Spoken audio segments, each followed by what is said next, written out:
ಸ್ನೇಹಿತರೆ ನಮಸ್ತೆ ಎಲ್ರಿಗೂ welcome to Chaitanya career academy YouTube channel. ಇವತ್ತಿನ ಈ ವಿಡಿಯೋದಲ್ಲಿ ಪ್ರೌಢಶಾಲಾ ಶಿಕ್ಷಕರ ನೇಮಕಾತಿಗೆ ಸಂಬಂಧಪಟ್ಟ ಹಾಗೆ ಹೈಸ್ಕೂಲ್ ಟೀಚರ್ಸ್ ರಿಕ್ರೂಟ್ಮೆಂಟ್ HSTR ಗೆ ಸಂಬಂಧಪಟ್ಟ ಹಾಗೆ 2015ರಲ್ಲಿ ನಡೆದಂತಹ ಪ್ರೌಢಶಾಲಾ ಶಿಕ್ಷಕರ ನೇಮಕಾತಿ ಪರೀಕ್ಷೆಯ ಭೌತಶಾಸ್ತ್ರ ಪ್ರಶ್ನೆ ಪತ್ರಿಕೆಯನ್ನು ಅಂದ್ರೆ ಫಿಸಿಕ್ಸ್ ಕ್ವಶನ್ ಪೇಪರ್ ಅನ್ನ ಸಂಪೂರ್ಣವಾಗಿ ನಾನು ಸಾಲ್ವ್ ಮಾಡುವಂತಹ ಪ್ರಯತ್ನವನ್ನ ಮಾಡ್ತೇನೆ. ಈಚ್ ಅಂಡ್ ಎವ್ರಿ ಕ್ವಶನ್ ಅನ್ನು ಕೂಡ ಡೀಟೇಲ್ ಆಗಿ ನಾನು ಎಕ್ಸ್ಪ್ಲೈನ್ ಮಾಡ್ತೇನೆ. ಹಾಗಾಗಿ ವಿಡಿಯೋವನ್ನ ಪೂರ್ತಿಯಾಗಿ ನೋಡಿ. ಹಾಗೆ ನಮ್ಮ ಚಾನೆಲ್ಗೆ ಹೊಸಬರಾಗಿದೆ ದಯವಿಟ್ಟು ಸಬ್ಸ್ಕ್ರೈಬ್ ಮಾಡ್ಕೊಳ್ಳಿ. ನಮ್ಮ ಚಾನೆಲ್ ನಲ್ಲಿ ಮುಂದಿನ ದಿನಗಳಲ್ಲಿ HSTR ಗೆ ಸಂಬಂಧಪಟ್ಟ ಹಾಗೆ ಅಧ್ಯಯನ ವಿಡಿಯೋಗಳು ಬರ್ತಾ ಇರ್ತವೆ. ಹಾಗಾಗಿ ಚಾನೆಲ್ ಅನ್ನು ದಯವಿಟ್ಟು ಸಬ್ಸ್ಕ್ರೈಬ್ ಮಾಡ್ಕೊಳ್ಳಿ. ಸ್ನೇಹಿತರೆ, ನೀವೀಗ ನೋಡ್ತಾ ಇರುವಂತದ್ದು 2015ರಲ್ಲಿ ನಡೆದಂತಹ ಪ್ರೌಢಶಾಲಾ ಶಿಕ್ಷಕರ ನೇಮಕಾತಿಯ ಭೌತ ವಿಜ್ಞಾನ ವಿಷಯಕ್ಕೆ ಸಂಬಂಧಪಟ್ಟಂತಹ ಪ್ರಶ್ನೆ ಪತ್ರಿಕೆ, ಫಿಸಿಕಲ್ ಸೈನ್ಸ್ಗೆ ಸಂಬಂಧಪಟ್ಟಂತಹ ಕ್ವಶನ್ ಪೇಪರ್.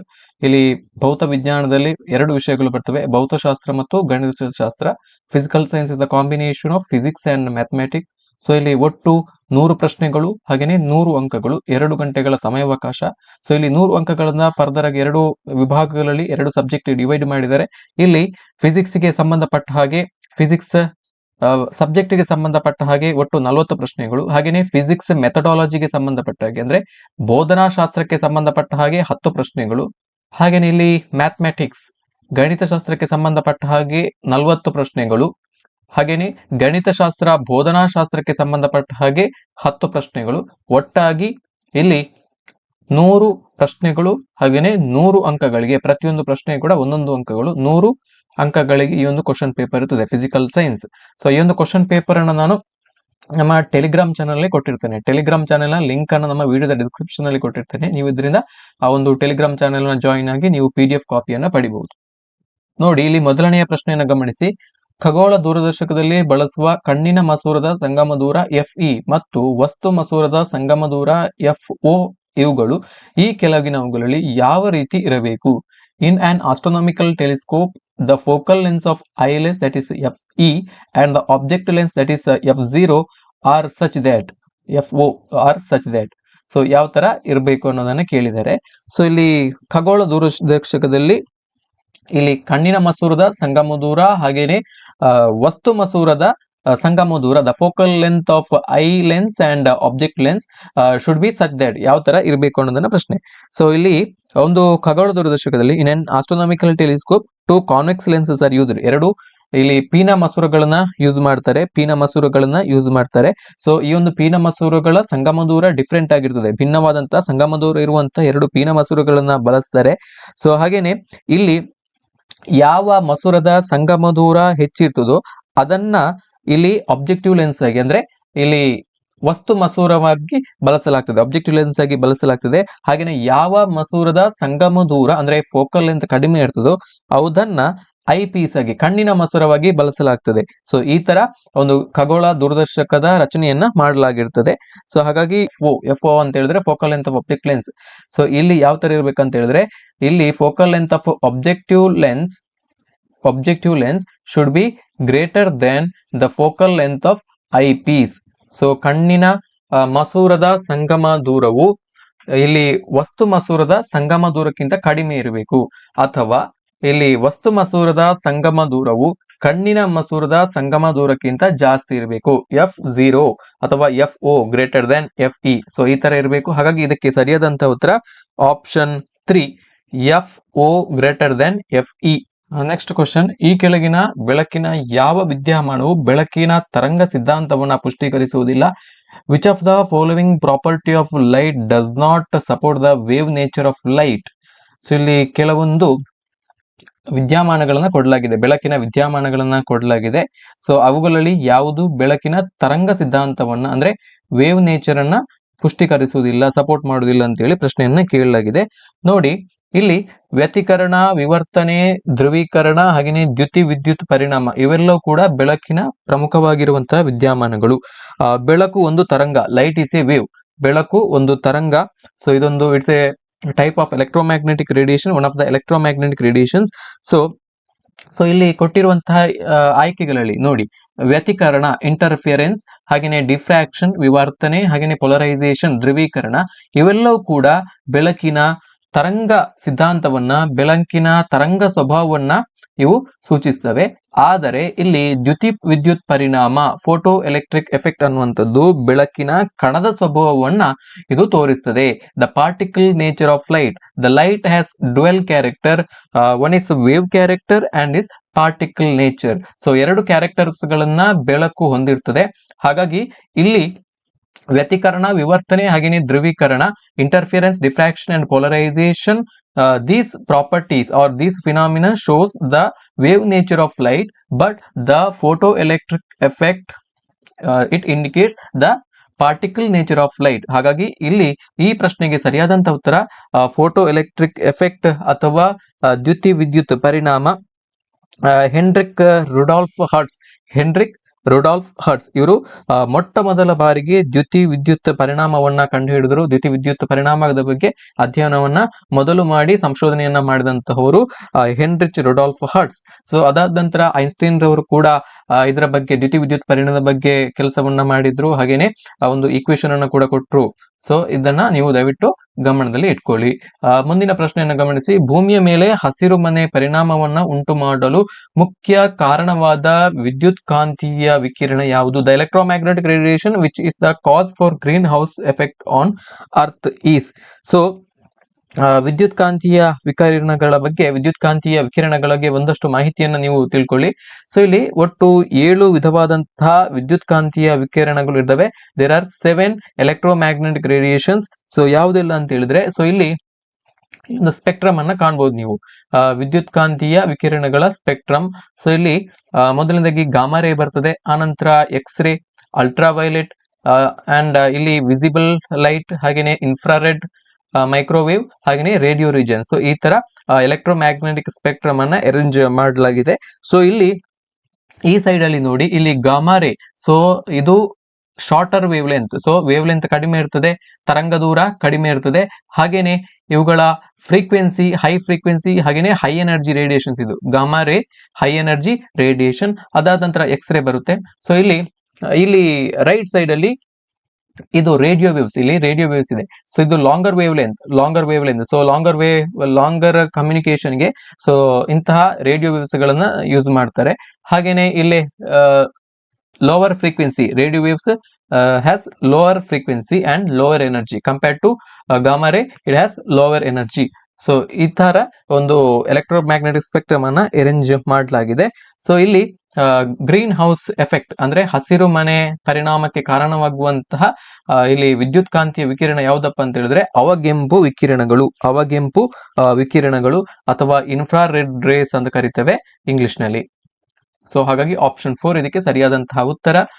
ಮುಂದಿನ ಪ್ರಶ್ನೆಯನ್ನು ಗಮನಿಸಿ. ಒಬ್ಬ ವ್ಯಕ್ತಿಯು +2D ಸಾಮರ್ಥ್ಯವಿರುವ ಕನ್ನಡಕವನ್ನ ಬಳಸುತ್ತಿದ್ದಾನೆ. ಹಾಗಾದರೆ ಅವನು ಬಳಲುತ್ತಿರುವ ದೃಷ್ಟಿ ದೋಷದ ವಿಧ.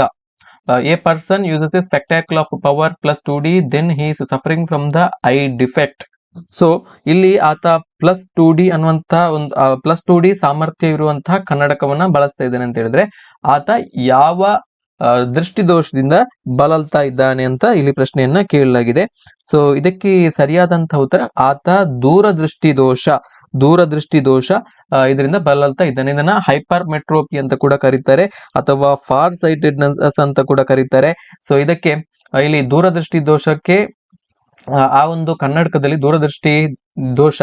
ಸೊ ಇಂತಹ ಒಂದು ವ್ಯಕ್ತಿಗಳಿಗೆ ಅವರ ಕನ್ನಡಕದಲ್ಲಿ ಪೀನ ಮಸೂರ ಇರ್ತದೆ. ಪೀನ ಮಸೂರವನ್ನ ಬಳಸ್ತಾರೆ, ಕಾನ್ವೆಕ್ಸ್ ಲೆನ್ಸ್ ಅನ್ನ ಬಳಸ್ತಾರೆ. ಸೊ ಇಲ್ಲಿ ಪೀನ ಮಸೂರದ ಸಾಮರ್ಥ್ಯ ಯಾವಾಗಲೂ ಪಾಸಿಟಿವ್ ಆಗಿರ್ತದೆ, ಪ್ಲಸ್ ಡಿ ಆಗಿರ್ತದೆ. ಪ್ಲಸ್ ಡಿ ಬಂದ್ರೆ ಅದು ಪೀನ ಮಸೂರ, ದೂರದೃಷ್ಟಿ ದೋಷಕ್ಕೆ ಉಪಯೋಗಿಸುವಂತ ಮಸೂರ. ಹಾಗೇನೆ ಇಲ್ಲಿ ಸಮೀಪ ದೃಷ್ಟಿ ದೋಷಕ್ಕೆ ಯಾವ್ದನ್ನ ಯೂಸ್ ಮಾಡ್ತಾರೆ ಅಂತ ಹೇಳಿದ್ರೆ ಸಮೀಪ ದೃಷ್ಟಿ ದೋಷಕ್ಕೆ ಇಲ್ಲಿ ನಿಮ್ನ ಮಸೂರವನ್ನ ಯೂಸ್ ಮಾಡ್ತಾರೆ, ಕಾನ್ಕೇವ್ ಲೆನ್ಸ್ ಅನ್ನ ಯೂಸ್ ಮಾಡ್ತಾರೆ. ಸೊ ಇದರ ಸಾಮರ್ಥ್ಯ ಯಾವಾಗಲೂ -D ಆಗಿರ್ತದೆ. ಇದರ ಸಾಮರ್ಥ್ಯ -D, ಆಲ್ವೇಸ್ ನೆಗೆಟಿವ್. ಸೊ ಈ ತರ ರೆಪ್ರೆಸೆಂಟ್ ಮಾಡ್ತಾರೆ. ಸೊ ಹಾಗೇನೆ ಇಲ್ಲಿ ಸಮೀಪ ದೃಷ್ಟಿ ದೋಷವನ್ನ ಮಯೋಪಿ ಅಂತ ಕೂಡ ಕರೀತಾರೆ. ಸೊ ಹಾಗೇನೆ ಇಲ್ಲಿ ದೂರದೃಷ್ಟಿ ದೋಷವನ್ನ ಇಲ್ಲಿ ಹೈಪರ್ ಮೆಟ್ರೋಪಿ ಅಥವಾ ಹೈಪರೋಪಿ ಅಂತ ಕೂಡ ಕರೀತಾರೆ. ಸೊ ಈ ತರ ಬೇರೆ ಬೇರೆ ಆಯ್ಕೆಗಳು ಬಂದಂತ ಸಂದರ್ಭದಲ್ಲಿ ಅವುಗಳ ಟರ್ಮ್ಗಳು ನಿಮಗೆ ಗೊತ್ತಿರಬೇಕು. ಮುಂದಿನ ಪ್ರಶ್ನೆಯನ್ನ ಗಮನಿಸಿ. ಒಬ್ಬ ವ್ಯಕ್ತಿಯು kg ದ್ರವ್ಯರಾಶಿ ಇರುವ ವಸ್ತುವನ್ನು 30 ಸೆಕೆಂಡ್ಗಳಲ್ಲಿ 1 ಮೀಟರ್ ಎತ್ತರಕ್ಕೆ ಎತ್ತುತ್ತಾನೆ. ಮತ್ತೊಬ್ಬ ವ್ಯಕ್ತಿಯು ಅದೇ ವಸ್ತುವನ್ನು 60 ಸೆಕೆಂಡ್ಗಳಲ್ಲಿ 1 ಮೀಟರ್ ಎತ್ತರಕ್ಕೆ ಎತ್ತುತ್ತಾನೆ. ಹಾಗಾದರೆ ಆ ಇಬ್ಬರ ವ್ಯಕ್ತಿಗಳ ಕೆಲಸದ ಅನುಪಾತ ಎಷ್ಟು? ಈ ತರ ಪ್ರಶ್ನೆಯನ್ನ ಕೇಳಿದ್ದಾರೆ. ಸೊ ಇಲ್ಲಿ ಎರಡು ಸನ್ನಿವೇಶಗಳು ಬರ್ತವೆ. ಸೊ ಇಲ್ಲಿ kg ಇಷ್ಟು ದ್ರವ್ಯರಾಶಿ ಇರುವಂತಹ ಒಂದು ವಸ್ತು ಇದೆ. ಅದನ್ನ ಒಬ್ಬ ವ್ಯಕ್ತಿ kg ದ್ರವ್ಯರಾಶಿ ಇರುವಂತಹ ವಸ್ತುವನ್ನ ಒಂದು ವ್ಯಕ್ತಿ 30 ಸೆಕೆಂಡ್ಗಳಲ್ಲಿ 1 ಮೀಟರ್ ಎತ್ತರಕ್ಕೆ ಎತ್ತುತ್ತಾನೆ. ಸೊ ಇನ್ನೊಂದು ಸನ್ನಿವೇಶ, ಅದೇ kg ದ್ರವ್ಯರಾಶಿ ಇರುವಂತಹ ವಸ್ತುವನ್ನ 60 ಸೆಕೆಂಡ್ಗಳಲ್ಲಿ ಇಲ್ಲಿ 1 ಮೀಟರ್ ಎತ್ತರಕ್ಕೆ ಎತ್ತುತ್ತಾನೆ. ಇಲ್ಲಿ ಸೇಮ್ ಇರುವಂತದ್ದು ದ್ರವ್ಯರಾಶಿ ಮತ್ತು ಎತ್ತರ ಅಥವಾ ಸ್ಥಾನಪಲ್ಲಟ ಅಥವಾ ದೂರ. ಸೊ ಇಲ್ಲಿ ಸೇಮ್ ಯಾವ್ದಿರುವಂತದ್ದು mass and displacement or height. So ಈ ಒಂದು ಅಂಶ ಇಲ್ಲಿ ಸಮನಾಗಿದೆ. ಬಟ್ ಇಲ್ಲಿ ಡಿಫ್ರೆಂಟ್ ಇರುವಂತದ್ದು ಟೈಮ್. ಸೊ ಇಲ್ಲಿ 30 ಸೆಕೆಂಡ್ ಇದೆ, ಇಲ್ಲಿ 60 ಸೆಕೆಂಡ್ ಇದೆ. ಸೊ ಇಲ್ಲಿ ಅವರು ಕೇಳಿರುವಂತದ್ದು ಅವರ ಕೆಲಸದ ನಡುವಿನ ಅನುಪಾತ ಎಷ್ಟು ರೇಷಿಯೋದಲ್ಲಿ ಅವರ ವರ್ಕ್ ಡನ್ ಅನ್ನು ನಾವು ಫೈಂಡ್ ಔಟ್ ಮಾಡ್ಕೋಬಹುದು. ಎಷ್ಟು ವರ್ಕ್ ಡನ್ ನ ರೇಷಿಯೋ ಎಷ್ಟು ಅಂತ ಹೇಳಿ ಇಲ್ಲಿ ಪ್ರಶ್ನೆಯನ್ನ ಕೇಳಿರುವಂತದ್ದು. ಸೊ ನಮ್ಗೆಲ್ರಿಗೂ ಕೂಡ ಗೊತ್ತಿರುವ ಹಾಗೆ ಇಲ್ಲಿ work done W is equal to force into displacement. ಯಾವುದೇ ಒಂದು ಕೆಲಸ ಆಗ್ಬೇಕಿದ್ರೆ ಅದು ಅಲ್ಲಿ ಸ್ಥಾನಪಲ್ಲಟ ಆಗ್ಬೇಕು. ಸ್ಥಾನಪಲ್ಲಟ ಇದ್ರೆ ಮಾತ್ರ ಅದನ್ನ ನಾವು ಕೆಲಸ ಅಂತ ಕನ್ಸಿಡರ್ ಮಾಡ್ತೇವೆ. ಕೆಲಸ ಸಮ ಬಲ ಗುಣಿಸು ದೂರ. ಸೊ ಹಾಗಾಗಿ ಇಲ್ಲಿ force apply to pull the object is nothing but weight of the object. So ಯಾವುದೇ ಒಂದು ವಸ್ತುವನ್ನ ಎಳೆಯಲಿಕ್ಕೆ ಅಲ್ಲಿ ಪ್ರಯೋಗಿಸಲ್ಪಟ್ಟಂತಹ ಬಲವು ಆ ವಸ್ತುವಿನ ತೂಕಕ್ಕೆ ಸಮನಾಗಿರುತ್ತದೆ. ಅಂದ್ರೆ F is equal to W. So we know that F is equal to mg, where g is the acceleration due to gravity. The value of g in earth is 9.8 meter per second square. ಇದು acceleration due to gravity in the earth. So ಹಾಗಾಗಿ ಇಲ್ಲಿ ನೀವು ಏನ್ ಮಾಡ್ಬೇಕಂತ ಹೇಳಿದ್ರೆ, so ಇದನ್ನ ಇಲ್ಲಿ W is equal to F into S, ಇದನ್ನ ಈಕ್ವೇಶನ್ 1 ಅಂತ ಕನ್ಸಿಡರ್ ಮಾಡಿ. F is equal to mg, ಇದನ್ನ ಈಕ್ವೇಶನ್ 2 ಅಂತ ಕನ್ಸಿಡರ್ ಮಾಡಿ. ಸೊ ಈಗ ಏನಾಯ್ತು, W ಇಲ್ಲಿ ನಾವು ಯಾವ ತರ ಬರೀಬಹುದು ಅಂತ ಹೇಳಿದ್ರೆ F is equal to W is equal to mg. So ಈ ತರ ಬರೀಬಹುದು. ಸೊ ಇದನ್ನ ಈಕ್ವೇಶನ್ 3 ಅಂತ ಕೂಡ ಕನ್ಸಿಡರ್ ಮಾಡಿ.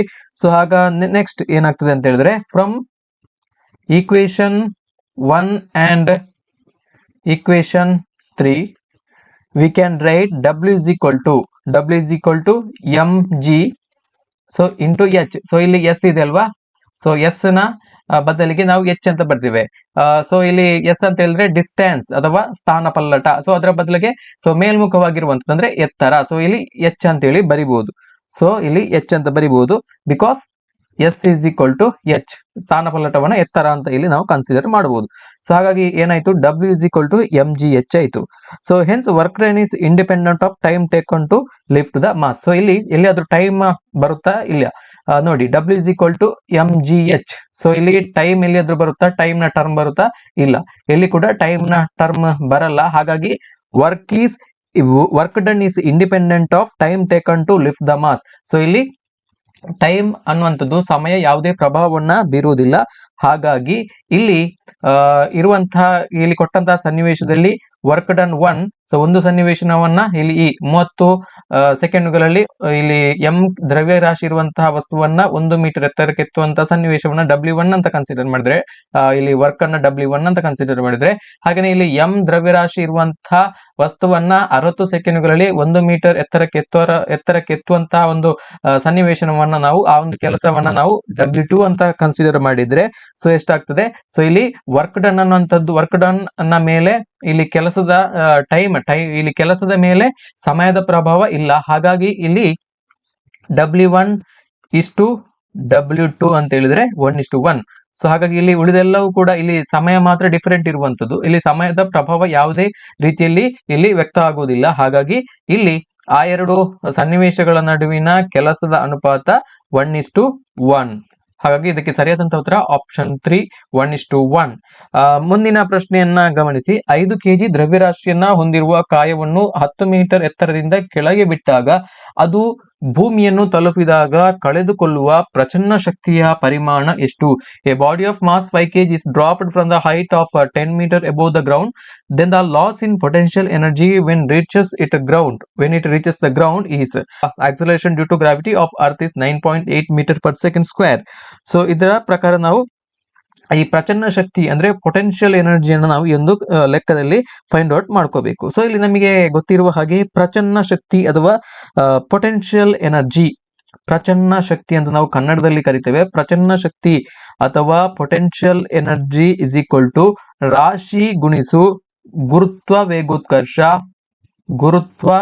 ವೇಗೋತ್ಕರ್ಷ ಗುಣಿಸು ಎತ್ತರ. ಇದು ಪ್ರಚನ್ನ ಶಕ್ತಿಯನ್ನ ಕಂಡುಹಿಡ್ಲಿಕ್ಕಿರುವಂತ ಸೂತ್ರ.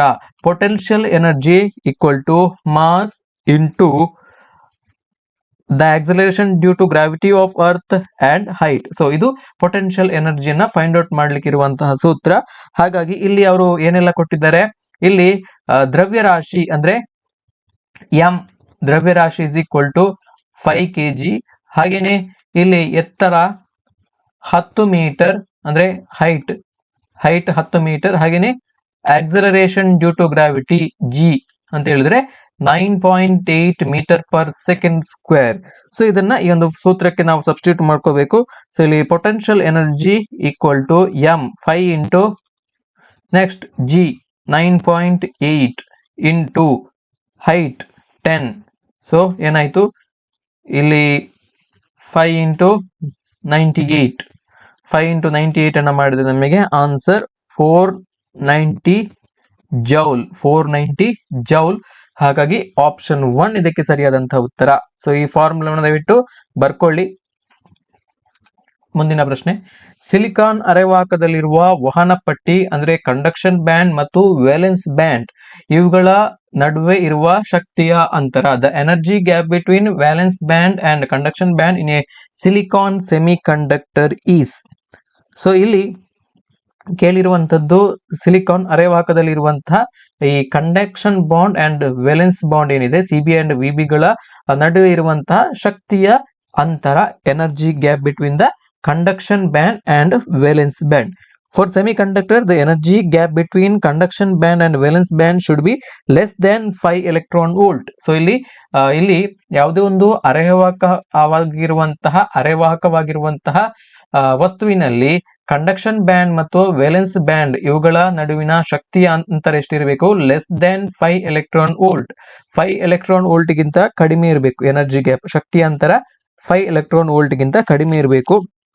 ಸೊ ಹಾಗಾಗಿ ಇದಕ್ಕೆ ಸರಿಯಾದಂತಹ ಉತ್ತರ less than 5 electron volt. In insulators the energy gap between the conduction band and the valence band is greater than 5 electron volt. So ಇಲ್ಲಿ ಇನ್ಸುಲೇಟರ್ ಹೇಗಿರ್ತದೆ? ಸೊ ಇದರಲ್ಲಿ ಕಂಡಕ್ಷನ್ ಬ್ಯಾಂಡ್ ಮತ್ತೆ ವೇಲೆನ್ಸ್ ಬ್ಯಾಂಡ್ ನ ನಡುವೆ ಇಲ್ಲಿ ಎನರ್ಜಿ ಗ್ಯಾಪ್ ಇದು greater than 5 electron volt ಇರ್ತದೆ. ಯಾವ್ದ್ರಲ್ಲಿ? ಇದು ಇನ್ಸುಲೇಟರ್ಸ್ ಗಳಲ್ಲಿ. ಇದನ್ನ ನಾವು ಫಾರ್ಬಿಡನ್ ಎನರ್ಜಿ ಗ್ಯಾಪ್ ಅಂತ ಕೂಡ ಕರಿತೇವೆ. ಫಾರ್ಬಿಡನ್ ಎನರ್ಜಿ ಗ್ಯಾಪ್ EG ಅಂತ ಕೂಡ ಕರಿತೇವೆ. In insulator the energy gap between conduction band and valence band is greater than 5 electron volt. This energy gap is also known as the forbidden energy gap. So in conductors the energy gap between the conduction band and valence band is 0. In conductors the conduction band and valence bands are overlapped. So conductors ಅಲ್ಲಿ ಯಾವುದೇ energy gap ಇರುವುದಿಲ್ಲ. So conductors ಗಳಲ್ಲಿ so the difference and the energy difference between the conduction band and valence band always 0. So ಹಾಗಾಗಿ ಇಲ್ಲಿ ಏನು conduction band and valence ಬ್ಯಾಂಡ್ಗಳು conductors ಗಳಲ್ಲಿ overlap ಆಗಿರ್ತದೆ. ಹಾಗಾಗಿ ಅವುಗಳ ಮಧ್ಯೆ ಯಾವುದೇ ಎನರ್ಜಿ ಗ್ಯಾಪ್ ಇರೋದಿಲ್ಲ. ಸೊ ಇದನ್ನ ನೀವು ದಯವಿಟ್ಟು ಗಮನದಲ್ಲಿ ಇಟ್ಕೊಳ್ಳಿ. ಇನ್ಸುಲೇಟರ್ಸ್ ಅಲ್ಲಿ greater than 5 electron volt, semiconductor ಅಲ್ಲಿ less than 5 electron volt, conductors ಅಲ್ಲಿ 0. ಸೊ ಇಷ್ಟು ಇದನ್ನ ನೆನಪಿನಲ್ಲಿ ಇಟ್ಕೊಳ್ಬೇಕು.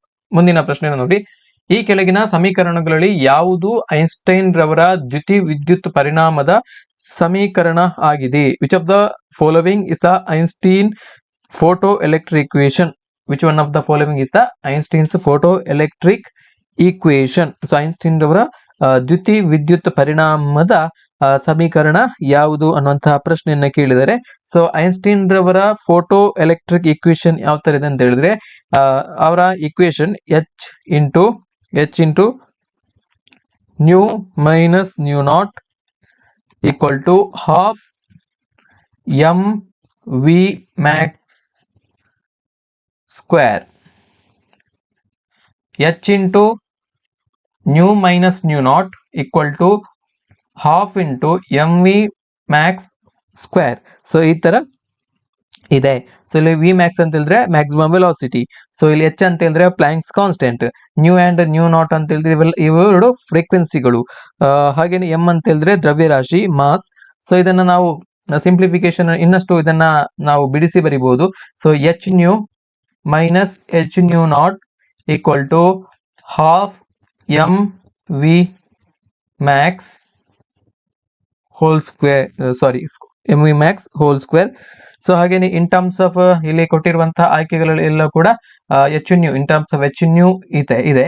ಸೊ ಹಾಗಾಗಿ if we write in terms of H nu, it becomes H nu equal to H nu naught plus half M V max square.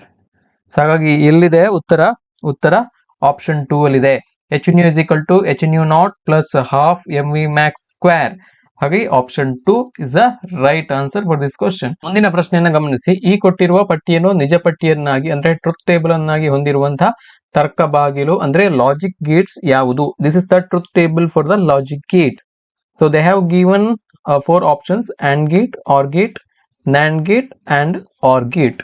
So we have to find out the gate, the logic gate for which the given truth table suits. ಹಾಗಾಗಿ ಇಲ್ಲಿ logic ಗೇಟ್ಸ್ಗಳು ಅಂದ್ರೆ ಏನು? ನಿಮ್ಗೆಲ್ರಿಗೂ ಕೂಡ ಗೊತ್ತಿರುವ ಹಾಗೆ ಎಲ್ಲ computer ಡಿವೈಸ್ಗಳು ಹಾಗೇನೆ ಆಲ್ಮೋಸ್ಟ್ ಎಲ್ಲ ಎಲೆಕ್ಟ್ರಾನಿಕ್ ಡಿವೈಸ್ಗಳು ವರ್ಕ್ ಆಗುವಂತದ್ದು ಬೈನರಿ ಸಿಸ್ಟಮ್ ನ ಮೇಲೆ. ಸೊ ಬೈನರಿ ಡಿಜಿಟ್ಸ್ ಅಂತ ಕರಿತೇವೆ. ಯಾವುದೆಲ್ಲ binary digits? 0 and 1. So binary ಅಂತ ಹೇಳಿದ್ರೆ ಕೇವಲ ಎರಡು ಇನ್ಪುಟ್ ಗಳ ಮೇಲೆ ಇಲ್ಲಿ ಇದು ವರ್ಕ್ ಆಗುವಂತದ್ದು 0 and 1. ಸೊ ಇಲ್ಲಿ 0 ಅಂತ ಹೇಳಿದ್ರೆ ಇದನ್ನ ಫಾಲ್ಸ್ ಅಂತ ಕೂಡ ಕರೀತಾರೆ. 0 ಫಾಲ್ಸ್ ಆರ್ ಆಫ್ ಅಂತ ಕೂಡ, off value, false value off value ಅಂತ ಕೂಡ ಕರೀತಾರೆ. ಹಾಗೆಯೇ ಇಲ್ಲಿ 1 ಅನ್ನ ಟ್ರೂ ಆರ್ ಆನ್ ಅಂತ ಕೂಡ ಕರೀತಾರೆ. ಸೊ ಈ ತರ ಬೈನರಿ ಸಿಸ್ಟಮ್ ನ ಮೇಲೆ ಆಲ್ಮೋಸ್ಟ್ ಎಲ್ಲ ಎಲೆಕ್ಟ್ರಾನಿಕ್ ಡಿವೈಸ್ಗಳು ಹಾಗೆ ಕಂಪ್ಯೂಟರ್ಸ್ಗಳು ಕೂಡ ವರ್ಕ್ ಆಗುವಂತದ್ದು. ಸೊ ಇಲ್ಲಿ ಪ್ರಮುಖವಾಗಿ ಎಲೆಕ್ಟ್ರಾನಿಕ್ ಡಿವೈಸ್ಗಳಲ್ಲಿ ಕಂಡು ಬರುವಂತದ್ದು ಲಾಜಿಕ್ ಗೇಟ್ಸ್. ಲಾಜಿಕ್ ಗೇಟ್ಸ್ ಅಂದ್ರೆ ಏನು? Logic Gates are the electronic circuits which works on the Boolean algebra which has 2 inputs and 1 output. ಇದು 2 ಇನ್ಪುಟ್ಸ್ ಗಳನ್ನ ಹೊಂದಿರ್ತದೆ, ಹಾಗೆಯೇ ಒಂದು ಔಟ್ಪುಟ್ ಅನ್ನ ಹೊಂದಿರ್ತದೆ. ಸೊ ಇಂತಹ ಒಂದು ಲಾಜಿಕ್ ಗೇಟ್ಸ್ ಇಂತಹ ಸರ್ಕ್ಯೂಟ್ಸ್ ಗಳನ್ನ ನಾವು ಲಾಜಿಕ್ ಗೇಟ್ಸ್ ಅಂತ ಕರಿತೀವಿ. ಸೊ ಹಾಗೇನೆ ಇಲ್ಲಿ ಲಾಜಿಕ್ ಗೇಟ್ಸ್ ಗಳು ನಾನು ಈಗಾಗಲೇ ಹೇಳಿದಕ್ಕೆ ಲಾಜಿಕ್ ಗೇಟ್ಸ್ ಗಳು ವರ್ಕ್ ಆಗುವಂತದ್ದು ಬೂಲಿಯನ್ ಅಲ್ಜಿಬ್ರಾದ ಮೇಲೆ. ಏನಿದು ಬೂಲಿಯನ್ ಅಲ್ಜಿಬ್ರಾ? ಬೂಲಿಯನ್ ಅಲ್ಜಿಬ್ರಾದಲ್ಲಿ ಇರುವಂತದ್ದು ಕೇವಲ ಎರಡೇ ಸಂಖ್ಯೆಗಳು ಅಂದ್ರೆ ಬೈನರಿ ಸಿಸ್ಟಮ್ 0 and 1 ಎರಡೇ ನಂಬರ್ಸ್ ಗಳು ಇರುವಂತದ್ದು. ಸೊ ಇಲ್ಲಿ ಈ ಒಂದು ಬೂಲಿಯನ್ ಅಲ್ಜಿಬ್ರಾದ ಮೇಲೆ ಲಾಜಿಕ್ ಗೇಟ್ಸ್ ಗಳನ್ನ ನಾವು ಬರಿತೇವೆ. There are 5 basic logic gates. So 5 ಮೂಲಭೂತವಾದಂತಹ ಲಾಜಿಕ್ ಗೇಟ್ಸ್ ಗಳನ್ನ ನಾವು ಗುರುತಿಸಬಹುದು. ಅವ್ಯಾವು ಅಂತ ಹೇಳಿದ್ರೆ OR gate, AND gate, NOT gate, NOR gate and NAND gate. ಈ ತರ 5 ಬೇಸಿಕ್ ಆದಂತಹ ಮೂಲಭೂತವಾದಂತಹ ಲಾಜಿಕ್ ಗೇಟ್ಸ್ ಗಳನ್ನ ಇಲ್ಲಿ ಪಟ್ಟಿ ಮಾಡಬಹುದು. ಸೊ ಇಲ್ಲಿ ನೋಡಿ, ಮೊದಲನೇದಾಗಿ AND ಗೇಟ್. ಸೊ ಇಲ್ಲಿ AND ಗೇಟ್ಗೆ ಒಟ್ಟು 2 ಇನ್ಪುಟ್ಸ್ ಗಳು ಇರ್ತವೆ. ಇಲ್ಲಿ ಈ ಒಂದು ಗ್ರಾಫಿಕಲ್ ಸಿಂಬಲ್ ನ ಮುಖಾಂತರ ಇದನ್ನ ಇಲ್ಲಿ AND ಗೇಟ್ ಅನ್ನ ರೆಪ್ರೆಸೆಂಟ್ ಮಾಡ್ತೇವೆ. Graphical representation of AND gate is this one. So ಹಾಗಾಗಿ A and B these are input. So and F is the output. F or Y is the output. So ಇಲ್ಲಿ ಅಲ್ಜಿಬ್ರೈಕ್ function, ಇದು Boolean algebraic function ಯಾವ್ದಪ್ಪ ಅಂತ ಹೇಳಿದ್ರೆ A dot B. So ಇಲ್ಲಿ ನೋಡ್ತಾ ಬನ್ನಿ, ಇಲ್ಲಿ A and B are the input and F is the output. ಇಲ್ಲಿ 0 A 0 B 0 ಅಂತ ಹೇಳಿದ್ರೆ 0 into 0 0 0 into 1 0 ಹಾಗೇನೆ 1 into 0 0 ಹಾಗೇನೆ 1 into 1 1.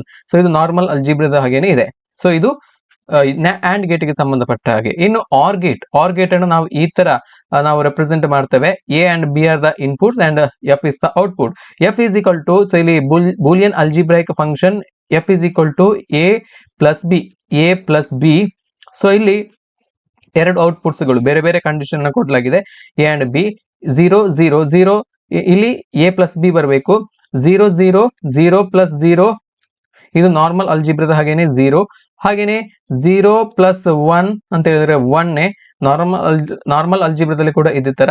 ಸೊ ಹಾಗೇನೆ 1 ಪ್ಲಸ್ 0 1 ಅಂಡ್ ಇಲ್ಲಿ 1 ಪ್ಲಸ್ 1 ನಮ್ಮ ನಾರ್ಮಲ್ ಅಲ್ಜಿಬ್ರದಲ್ಲಿ 1 ಪ್ಲಸ್ 1 ಅಂತ ಹೇಳಿದ್ರೆ 2, ಬಟ್ ಬೂಲಿಯನ್ ಅಲ್ಜಿಬ್ರದಲ್ಲಿ 1. ಸೊ ಅಲ್ಲಿ ಸೆಕೆಂಡ್ ಅಂದ್ರೆ ಬೇರೆ ನಂಬರ್ಸ್ ಗಳು ಇರೋದು 0 ಅಂಡ್ 1 ಅನ್ನ ಬಿಟ್ಟು ಬೇರೆ ಯಾವುದೇ ನಂಬರ್ಸ್ ಗಳು ಇರುವುದಿಲ್ಲ, 0 ಅಂಡ್ 1 ಓನ್ಲಿ. ಸೊ ಹಾಗಾಗಿ 1 ಇಂಟು 1 1, 1 ಇಂಟು 1 ಪ್ಲಸ್ 1 1. ಸೊ ಹಾಗಾಗಿ ಇಲ್ಲಿ ಈ ತರ ನಾವು ಆರ್ ಗೇಟ್ ಅನ್ನ ರೆಪ್ರೆಸೆಂಟ್ ಮಾಡ್ತೇವೆ. ಟ್ರೂತ್ ಟೇಬಲ್ ಅನ್ನು ಈ ತರ ಬರಿತೇವೆ 0 1 1 1. ಸೊ ಹಾಗೇನೆ ಇಲ್ಲಿ ನಾಟ್ ಗೇಟ್ ಅನ್ನು ನೋಡಿ, ನಾಟ್ ಗೇಟ್ ಅನ್ನು ನಾವು ಈ ತರ ಬರಿತೇವೆ ಟ್ರಯಾಂಗಲ್. ಹಾಗೇನೆ ಇಲ್ಲೊಂದು ಸರ್ಕಲ್, ಈ ತರ ಒಂದು ಸರ್ಕಲ್. ಹಾಗೇನೆ ಎಫ್ ಇದು ಎ, ಇದು ಔಟ್ಪುಟ್. ಓನ್ಲಿ ಒನ್ ಇನ್ಪುಟ್ ಇರುವಂತದ್ದು. ಸೊ ಹಾಗೇನೆ ಇದರ ಔಟ್ಪುಟ್ ಅನ್ನು ನೋಡಿ, F is equal to A inverse ಅಥವಾ ಎ ಬಾರ್. ಸೊ ಇದನ್ನ ಇನ್ವರ್ಟ್ ಗೇಟ್ ಅಂತ ಕೂಡ ಕರಿತೇವೆ. ಸೊ ಇಲ್ಲಿ ಒಂದೇ ಔಟ್ಪುಟ್ ಇರುವಂತದ್ದು, ಒಂದೇ ಇನ್ಪುಟ್ ಇರುವಂತದ್ದು, ಹಾಗೇನೆ ಒಂದು ಔಟ್ಪುಟ್ ಇರುವಂತದ್ದು. 0 ಕ್ಕೆ ಬರುವಂತದ್ದು 1 ಅಂದ್ರೆ 0 1, ಹಾಗೇನೆ 1 0. ಸೊ ಇಲ್ಲಿ ಈ ತರ 0 ಗೆ ನಾವು 1 ಅಂತ ಬರೆಯೋದ್ರೆ 0 ದ ಇನ್ವರ್ಸ್ 1 ಅಂತ ಬರೀಬೇಕು. ಹಾಗೇನೆ 1 ನ ಇನ್ವರ್ಸ್ 0 ಅಂತ ಬರೀಬೇಕು. ಈ ತರ ನಾವು ನಾಟ್ ಗೇಟ್ ಅನ್ನ ರೆಪ್ರೆಸೆಂಟ್ ಮಾಡ್ತೇವೆ. ಹಾಗೇನೆ ಇಲ್ಲಿ ನ್ಯಾಂಡ್ ಗೇಟ್ ಅನ್ನ ನೋಡಿ, ನ್ಯಾಂಡ್ ಗೇಟ್ ನ algebraic function F is equal to A B bar, A dot B bar. So ಇಲ್ಲಿ ಎ ಮತ್ತು ಬಿ ಗಳು ಎರಡು ಇನ್ಪುಟ್ಸ್ ಗಳು, ಹಾಗೇನೆ ಇಲ್ಲಿ ಎಫ್ ಔಟ್ಪುಟ್. ಸೊ ಈ ತರ ನಾವು ಸಿಂಬಾಲಿಕ್ ಆಗಿ ಈ ತರ ರೆಪ್ರೆಸೆಂಟ್ ಮಾಡ್ತೇವೆ. ಸೊ ಹೀಗಾಗಿ ಇಲ್ಲೊಂದು ಸರ್ಕಲ್ ಮಾತ್ರ ಎಕ್ಸ್ಟ್ರಾ. ಸೊ ಇಲ್ಲಿ ಇದು ಆಂಡ್ ಗೇಟ್ ನ ರೀತಿಯಲ್ಲಿ ಇಲ್ಲೊಂದು ಏನು ಸರ್ಕಲ್ ಇದೆ ಅದೊಂದು ಮಾತ್ರ ಎಕ್ಸ್ಟ್ರಾ. ಸೊ ಹಾಗೆ ಇದರ ಲಾಜಿಕ್ ಗೇಟ್ಸ್ ಅನ್ನ ನೋಡಿ, 0 A B and these are the input. So 0 0 ಇದಕ್ಕೆ ಇಲ್ಲಿ ಬಾರ್ ಅಂತ ಹೇಳಿದ್ರೆ ಸೊ ಅದನ್ನ ಬಿಟ್ಟು ಇನ್ವರ್ಸ್. ಸೊ 0 0 0 0 1 0 1, ಹಾಗೇನೆ 1 0 1 1 1 0. ಸೊ ಹಾಗೆ ಇಲ್ಲಿ ನಾರ್ ಗೇಟ್ ಅನ್ನ ನೋಡಿ, ನಾರ್ ಗೇಟ್ ಅನ್ನ ಈ ತರ ಬರಿಬಹುದು. ಎ ಮತ್ತು ಬಿ ಗಳು ಎರಡು ಇನ್ಪುಟ್ಗಳು, ಹಾಗೇನೆ ಇಲ್ಲೊಂದು ಸರ್ಕಲ್ ಇದೆ. ಇದು ನಮ್ಮ ಆರ್ ಗೇಟ್ ನ ರೀತಿಯಲ್ಲಿ. ಸೊ ಇಲ್ಲೊಂದು ಸರ್ಕಲ್ ಮಾತ್ರ ಎಕ್ಸ್ಟ್ರಾ. ಸೊ ಇಲ್ಲಿ ಎಫ್ ಒಂದು ಔಟ್ಪುಟ್. ಇದರ algebraic function A plus B whole bar, A plus B bar. So ಇದರ ನಾವು ಟ್ರೂತ್ ಟೇಬಲ್ ಯಾವ ತರ ಬರೀಬಹುದು ಅಂತ ಹೇಳಿದ್ರೆ, ಎ ಮತ್ತು ಬಿ ಗಳು ಎರಡು ಇನ್ಪುಟ್ಸ್ ಗಳು, 0 ಮತ್ತು 1. ಸೊ ಇದನ್ನ ನಾವು ಎಡಿಷನ್ ಮಾಡಿ 0 0 1 0 0 0 ಆಯ್ತು, ಬಟ್ ನಾವು 1 ಅಂತ ಬರೀಬೇಕು, ಯಾಕಂತ ಹೇಳಿದ್ರೆ ಇನ್ವರ್ಸ್. ಸೊ ಹಾಗೇನೆ 0 1 0 1 1 ಆಯ್ತು, ನಾವು 0 ಅಂತ ಬರೀಬೇಕು, ಇನ್ವರ್ಸ್. ಸೊ ಹಾಗೇನೆ 1 0 1 ಆಯ್ತು, ಸೊ ನಾವು 0 ಅಂತ ಬರೀಬೇಕು. ಹಾಗೇನೆ 1 1 1 ಆಯ್ತು, ನಾವು ಇಲ್ಲಿ 0 ಅಂತ ಬರೀಬೇಕು. ಸೊ 1 0 0 0. ಸೊ ಹಾಗಾಗಿ ಇಲ್ಲಿ ಕೊಟ್ಟಿರುವಂತಹ ಆಯ್ಕೆ ನೋಡಿ, ಅವರು ಪ್ರಶ್ನೆಯಲ್ಲಿ ಕೊಟ್ಟಿರುವಂತಹ ಆಯ್ಕೆಯಲ್ಲಿ ಕೊಟ್ಟಿರುವಂತಹ ಟ್ರೂತ್ ಟೇಬಲ್ 1 1 1 0 ಯಾವ ತರ ಇದೆ ನೋಡಿ. ಸೊ ಇಲ್ಲಿ ನಾನು ಹೇಳಿದಂತಹ ಲಾಜಿಕ್ ಗೇಟ್ಸ್ ಗಳಲ್ಲಿ ಯಾವ ತರ ಇದೆ, 1 1 1 0. ಇಲ್ಲಿ ನ್ಯಾಂಡ್ ಗೇಟ್ ಅನ್ನ ನೀವು ಬರಿಬಹುದು. ಸೊ ಇಲ್ಲಿ 1 1 1 0 3 1, ಹಾಗೇನೆ ಇಲ್ಲಿ ಕೆಳಗಡೆ 0. ಸೊ ಈ ತರ ಇದೆ. ಹಾಗಾಗಿ ಇಲ್ಲಿ ಕೊಟ್ಟಿರುವಂತಹ ಪ್ರಶ್ನೆಯಲ್ಲಿ ಕೊಟ್ಟಿರುವಂತಹ ಟ್ರೂತ್ ಟೇಬಲ್ ಯಾವ ಲಾಜಿಕ್ ಗೇಟ್ಸ್ ಅಂತ ಹೇಳಿದ್ರೆ NAND gate. Option 3 NAND gate ಸರಿಯಾದಂತಹ ಉತ್ತರ ಇದಕ್ಕೆ. ಮುಂದಿನ ಪ್ರಶ್ನೆಯನ್ನು ನೋಡಿ, ಪರ್ಯಾಯ ವಿದ್ಯುತ್ತನ್ನು ನೇರ ವಿದ್ಯುತ್ತನ್ನಾಗಿ ಪರಿವರ್ತಿಸಲು ಬಳಸುವಂತಹ ಸಾಧನ. The device use to convert alternating current into direct current is known as. So ಇಲ್ಲಿ ಪರ್ಯಾಯ ವಿದ್ಯುತ್ ಅಂದ್ರೆ ಆಲ್ಟರ್ನೇಟಿವ್ ಕರೆಂಟ್ ಎಸಿ ಯನ್ನ ನಾವು ಡಿಸಿ ಯನ್ನಾಗಿ ಕನ್ವರ್ಟ್ ಮಾಡಲಿಕ್ಕೆ ಉಪಯೋಗಿಸುವಂತಹ ಸಾಧನ ಯಾವುದು ಅನ್ನುವಂತಹ ಪ್ರಶ್ನೆಯನ್ನ ಕೇಳಿದ್ದಾರೆ. So the device which is use to convert alternating current to direct current that is AC to DC is known as rectifier. ಆ ಒಂದು ಸಾಧನವನ್ನು ನಾವು ರೆಕ್ಟಿಫೈರ್ ಅಂತ ಕರಿತೀವಿ. So the process is known as rectification. ಆ ಒಂದು ಪ್ರೊಸೆಸ್ ಅನ್ನು ನಾವು ರೆಕ್ಟಿಫಿಕೇಶನ್ ಅಂತ ಕರಿತೇವೆ. ಸೊ ಇಲ್ಲಿ ರೆಕ್ಟಿಫಿಕೇಶನ್ ಮಾಡ್ಕೊಳ್ಳಿಕ್ಕೆ ನಾವು ಬಳಸುವಂತಹ ಸಾಧನ ರೆಕ್ಟಿಫೈಯರ್. ಸೊ ಇಲ್ಲಿ ಡಯೋಡ್ ಅನ್ನುವಂಥದ್ದು ಒಂದು ರೆಕ್ಟಿಫೈಯರ್ ಸಾಧನ. ಇಲ್ಲಿ ಕೊಟ್ಟಿರುವಂತಹ ಆಯ್ಕೆಗಳಲ್ಲಿ ಡಯೋಡ್ ಅಥವಾ ರೆಕ್ಟಿಫೈಯರ್ ಅಂತೇಳಿ ಆಪ್ಷನ್ ಅನ್ನ ಕೊಟ್ಟಿದ್ರು ಕೂಡ ಇದು ಸರಿಯಾದಂತಹ ಉತ್ತರ ಆಗುತ್ತೆ. ಸೊ ಡಯೋಡ್ ಅಥವಾ ರೆಕ್ಟಿಫೈಯರ್, ಡಯೋಡ್ ರೆಕ್ಟಿಫಿಕೇಶನ್ ಅನ್ನ ಮಾಡ್ತದೆ. ಸೊ ಹಾಗಾಗಿ ಈ ಒಂದು ಪ್ರೋಸೆಸ್ ಅನ್ನ ಕೂಡ ನಾವು ರೆಕ್ಟಿಫಿಕೇಶನ್ ಅಂತ ಹೇಳಿ ಕರಿತೇವೆ. ಸೊ ಹಾಗೇನೆ ಇಲ್ಲಿ ನಾವು ಒಂದು ವೇಳೆ ಇಲ್ಲಿ ಡಿಸಿಯನ್ನ ಎಸಿಯನ್ನಾಗಿ ಕನ್ವರ್ಟ್ ಮಾಡ್ಲಿಕ್ಕೆ ಉಪಯೋಗಿಸುವಂತಹ ಸಾಧನವನ್ನ ನಾವು ಇನ್ವರ್ಟರ್ ಅಂತ ಕರಿತೇವೆ. ಇನ್ವರ್ಟರ್ ನೀವೆಲ್ಲ ಕೇಳಿರ್ಬೋದು, ಇನ್ವರ್ಟರ್. ಸೊ ಈ ಒಂದು ಪ್ರೋಸೆಸ್ ಅನ್ನ ನಾವು ಇನ್ವರ್ಷನ್ ಅಂತ ಹೇಳಿ ಕರಿತೇವೆ. Inversion. So AC to DC is known as rectification. So the device used to convert alternating current to direct current is called as rectifier. So the commonly used rectifier is diode. So ಹಾಗೇನೆ ಇಲ್ಲಿ DC ಯನ್ನ direct current to AC, direct current to alternating current ಅನ್ನಾಗಿ convert ಮಾಡ್ಲಿಕ್ಕೆ ಉಪಯೋಗಿಸುವಂತಹ ಸಾಧನವನ್ನು ನಾವು inverter ಅಂತ ಕರಿತೇವೆ. ಈ ಒಂದು ಪ್ರೊಸೆಸ್ ಅನ್ನು ನಾವು ಇನ್ವರ್ಷನ್ ಅಂತ ಹೇಳಿ ಕರಿತೇವೆ. ಸೊ ಇಲ್ಲಿ ಕೊಟ್ಟಿರುವಂತಹ ಇತರ ಆಯ್ಕೆಗಳನ್ನ ನೋಡಿ. ಇಲ್ಲಿ ಕೆಪಾಸಿಟರ್, ಸೊ ಕೆಪಾಸಿಟರ್ ಅಂತ ಇದೆ. ಸೊ ಕೆಪಾಸಿಟರ್ ಅನ್ನ ಎನರ್ಜಿ ಸ್ಟೋರೇಜ್ ಪರ್ಪಸ್ಗೆ ನಾವು ಯೂಸ್ ಮಾಡ್ತೇವೆ, ಹಾಗೇನೆ ಚಾರ್ಜ್ ಸ್ಟೋರೇಜ್ ಪರ್ಪಸ್ಗಾಗಿ. ಸೊ ಹಾಗೇನೆ ಇಲ್ಲಿ ಎಲೆಕ್ಟ್ರಾನಿಕ್ ನಾಯ್ಸ್ ಫಿಲ್ಟರಿಂಗ್ ಕೂಡ ಕೆಪಾಸಿಟರ್ ಅನ್ನ ನಾವು ಯೂಸ್ ಮಾಡ್ತೇವೆ. ಸೊ ಕೆಪಾಸಿಟರ್ ಅನ್ನು ನಾವು ಸಿಂಬಾಲಿಕಲಿ ಈ ತರ ಬರಿತೇವೆ. ಸೊ ಎರಡು ಪ್ಯಾರಲಲ್ ಲೈನ್ಸ್ ಗಳು. ಸೊ ಈ ತರ ನಾವು ಕೆಪಾಸಿಟರ್ ಅನ್ನ ಸಿಂಬಾಲಿಕಲಿ ರೆಪ್ರೆಸೆಂಟ್ ಮಾಡ್ತೇವೆ. ಹಾಗೇನೆ ಇಲ್ಲಿ ಟ್ರಾನ್ಸಿಸ್ಟರ್ ನಾವು ಸಿಂಬಾಲಿಕಲಿ ಈ ತರ ರೆಪ್ರೆಸೆಂಟ್ ಮಾಡ್ತೇವೆ. ನೋಡಿ ಈ ತರ, ನೋಡಿ ಈ ತರ ರೆಪ್ರೆಸೆಂಟ್ ಮಾಡ್ತೇವೆ. ಸೊ ಈ ತರ. ಸೊ ಹಾಗೆ ಇಲ್ಲಿ ರೆಸಿಸ್ಟರ್ಸ್ಗಳು. So resistors are use to regulate the flow of electric current in the circuit. ಯಾವುದೇ ಒಂದು ಸರ್ಕ್ಯೂಟ್ ನಲ್ಲಿ ವಿದ್ಯುತ್ ಪ್ರವಾಹವನ್ನ ನಾವು ಹೆಚ್ಚು ಅಥವಾ ಕಡಿಮೆ ಮಾಡಲಿಕ್ಕೆ ರೆಸಿಸ್ಟೆನ್ಸ್ಗಳು ಅಂದ್ರೆ ರೋಧಕಗಳನ್ನು ನಾವು ಉಪಯೋಗವನ್ನ ಮಾಡ್ತೀವಿ. ಸೊ ಇದನ್ನ ನಾವು ಸಿಂಬಾಲಿಕಲಿ ಈ ತರ ರೆಪ್ರೆಸೆಂಟ್ ಮಾಡ್ತೀವಿ. ಈ ತರ ಸಿಂಬಾಲಿಕಲಿ ರೆಪ್ರೆಸೆಂಟ್ ಮಾಡ್ತೇವೆ. ಇದು ರೆಸಿಸ್ಟರ್ನ ಸಿಂಬಲ್. ಮುಂದಿನ ಪ್ರಶ್ನೆಯನ್ನ ಗಮನಿಸಿ.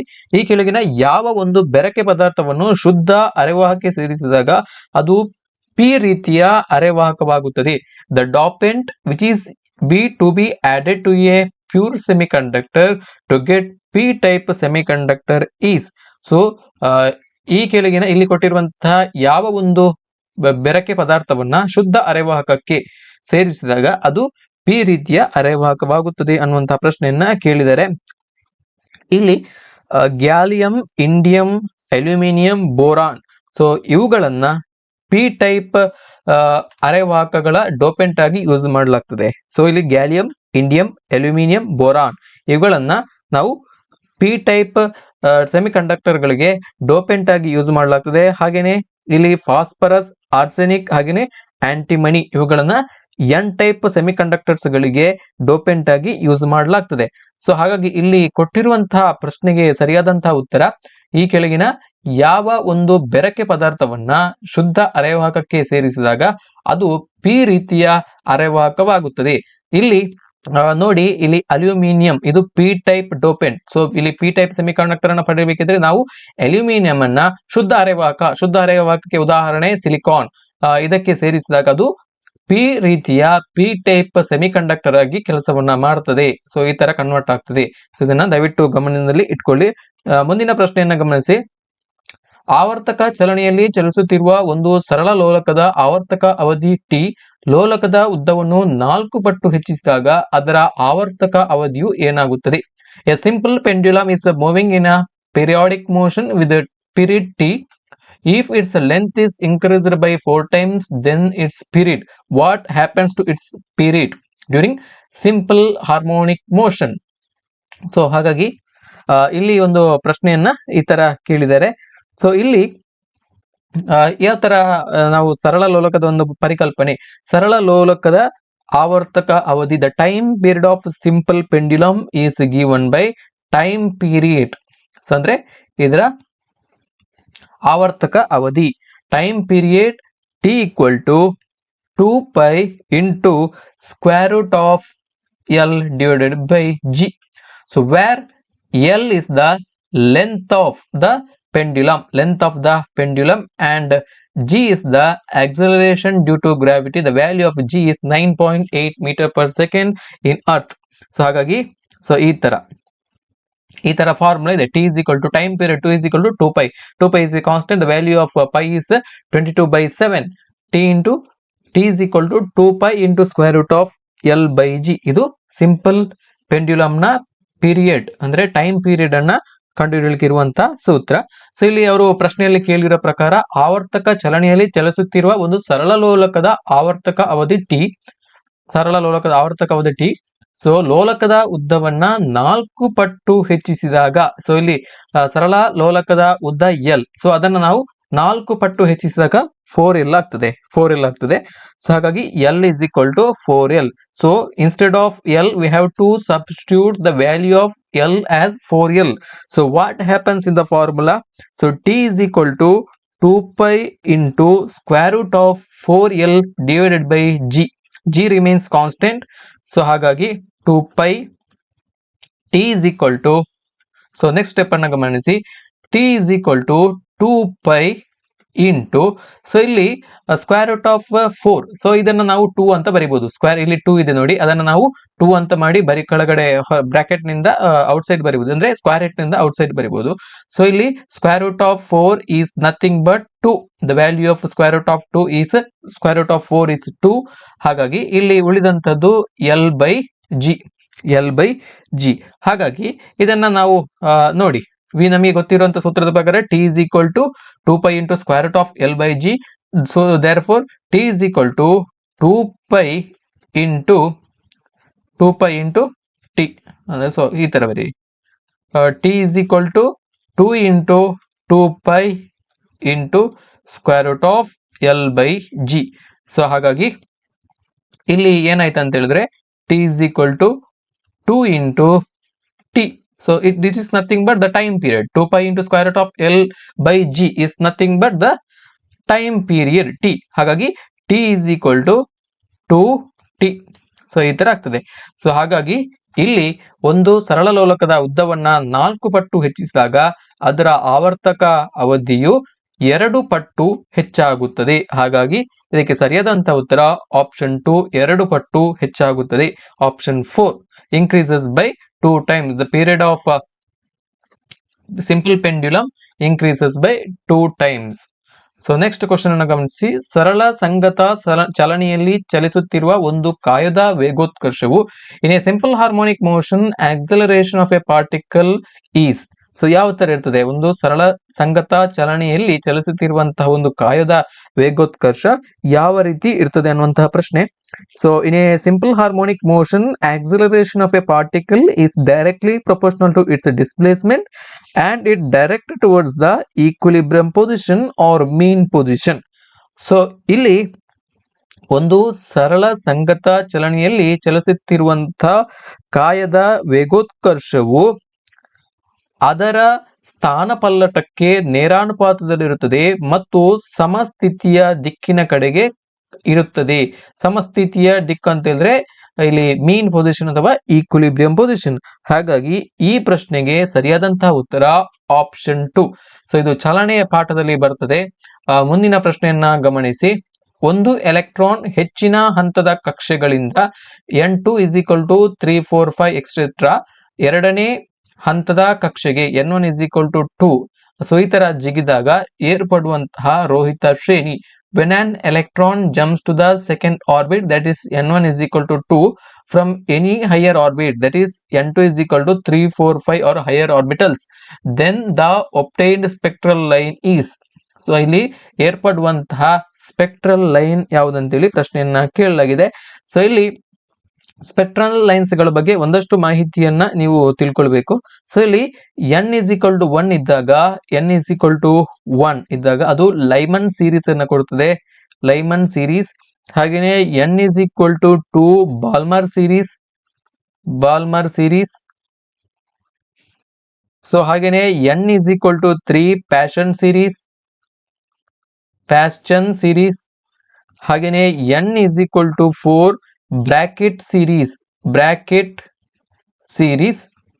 ಹಾಗೇನೆ n is equal to 5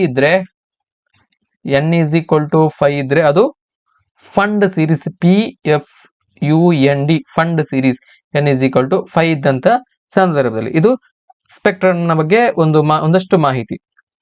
so transition from higher to this level. So ಇಲ್ಲಿ ಟ್ರಾನ್ಸಿಷನ್ ಇಂದ ಹೈಯರ್ ಆರ್ಬಿಟ್ ನಿಂದ ಇಲ್ಲಿ n is equal to 1 level ಅಂದ್ರೆ n1 ಲೆವೆಲ್ಗೆ, ಹಾಗೆ n2 ಲೆವೆಲ್ಗೆ, n3 ಲೆವೆಲ್ಗೆ, ಹಾಗೆ n4 ಲೆವೆಲ್ ಅಂಡ್ n5 ಲೆವೆಲ್. So higher transition from higher orbit to the following orbits: n1 is equal to 1, n1 is equal to 2, n1 is equal to 3, n1 is equal to 4 and n1 is equal to 5. ಈ ತರ.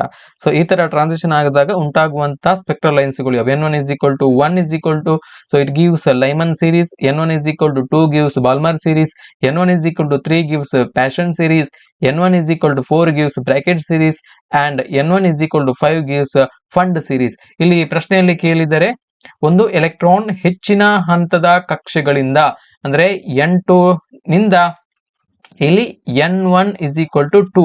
So ಈ ಒಂದು ಕಕ್ಷೆಗೆ ಜಿಗಿದಾಗ ಇಲ್ಲಿ ಉಂಟಾಗುವಂತಹ spectral line ಅಥವಾ ರೋಹಿತ ಶ್ರೇಣಿ ಯಾವುದಪ್ಪ ಅಂತ ಹೇಳಿದ್ರೆ ಅದು ಬಾಲ್ಮರ್ ಸೀರೀಸ್. ಹಾಗಾಗಿ ಇಲ್ಲಿ ಇದಕ್ಕೆ ಸರಿಯಾದಂತಹ ಉತ್ತರ ಬಾಲ್ಮರ್ ಶ್ರೇಣಿ, ಆಪ್ಷನ್ 4 ಬಾಲ್ಮರ್ ಸೀರೀಸ್. ಮುಂದಿನ ಪ್ರಶ್ನೆಯನ್ನ ಗಮನಿಸಿ.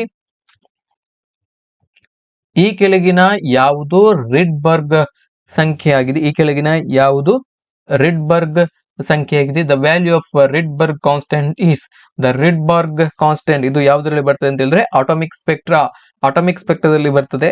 So the value of Rydberg constant is 1.0973 into 10 to the power 7 per meter. The value of Rydberg constant is option 3 r equal to 1.0973 into 10 to the power plus 7 meter inverse. ಇದು ಸರಿಯಾದಂತಹ ಉತ್ತರ option 3. ಮುಂದಿನ ಪ್ರಶ್ನೆಯನ್ನು ಗಮನಿಸಿ. ಈ ಕೆಳಗಿನ ಯಾವ ಆಲೇಖವು graph ಶಬ್ದದ ವೇಗ ಅದು ಚಲಿಸುವ ಮಾಧ್ಯಮದ ಒತ್ತಡದ ಮೇಲಿನ ಅವಲಂಬಿಕತೆಯನ್ನ ಪ್ರತಿನಿಧಿಸುತ್ತದೆ? ನಿಮಗೆ ಒಂದು ವೇಳೆ ಈ ಕನ್ನಡದಲ್ಲಿ ಇರುವಂತಹ ಪ್ರಶ್ನೆ ಅರ್ಥ ಆಗಿಲ್ಲ ಅಂತ ಹೇಳಿದ್ರೆ ಇಂಗ್ಲಿಷ್ ಕ್ವೆಶ್ಚನ್ ಅನ್ನು ನೋಡಿ. Which of the following graph represents the correct dependency of speed of sound which is represented as v on the pressure of the medium p. So ಇಲ್ಲಿ ನಾವು ಏನನ್ನ ಗಮನಿಸಬೇಕಂತ ಹೇಳಿದ್ರೆ at constant temperature we can see that the velocity of sound is independent of pressure variation. ಒಂದು ಸ್ಥಿರವಾದಂತಹ ತಾಪಮಾನದಲ್ಲಿ, ಒಂದು ಸ್ಥಿರವಾದಂತಹ ಉಷ್ಣಾಂಶದಲ್ಲಿ ನಾವು ಯಾವ ತರ ವೆಲಾಸಿಟಿ ಆಫ್ ಸೌಂಡ್ ಶಬ್ದದ ವೇಗವು ಅದು ಚಲಿಸುವಂತಹ ಮಾಧ್ಯಮದ ಒತ್ತಡದ ಮೇಲೆ ಯಾವುದೇ ಪರಿಣಾಮವನ್ನ ಹೊಂದಿರುವುದಿಲ್ಲ. ಸೊ ಇದು ಇಂಡಿಪೆಂಡೆಂಟ್ ವೇರಿಯೇಬಲ್. ಹಾಗಾಗಿ it is independent of pressure variation. ಇಲ್ಲಿ ಪ್ರೆಷರ್ ವೇರಿಯೇಷನ್ ಆದ್ರೂ ಕೂಡ ಸೌಂಡ್ ನ ವೆಲಾಸಿಟಿ ಶಬ್ದದ ವೇಗದ ಮೇಲೆ ಯಾವುದೇ ರೀತಿಯ ಪ್ರಭಾವ ಬೀರುವುದಿಲ್ಲ. ಸೊ ಹಾಗಾಗಿ ಇವು ಇಂಡಿಪೆಂಡೆಂಟ್ ವೇರಿಯೇಬಲ್ಸ್ ಗಳು. ಸೊ ಹಾಗಾಗಿ hence velocity will remain constant as pressure changes. ಹಾಗಾಗಿ ಇಲ್ಲಿ ಅವರು ಕೊಟ್ಟಿರುವಂತಹ ಗ್ರಾಫ್ ಗಳಲ್ಲಿ ಈ ಒಂದು ತತ್ವವನ್ನ ಪ್ರತಿಬಿಂಬಿಸುವಂತಹ ಗ್ರಾಫ್ ಯಾವ್ದಂತ ಹೇಳಿದ್ರೆ ಆಪ್ಷನ್ 1. ಸೊ ಈ ಗ್ರಾಫ್ ಇದನ್ನ ರೆಪ್ರೆಸೆಂಟ್ ಮಾಡ್ತದೆ.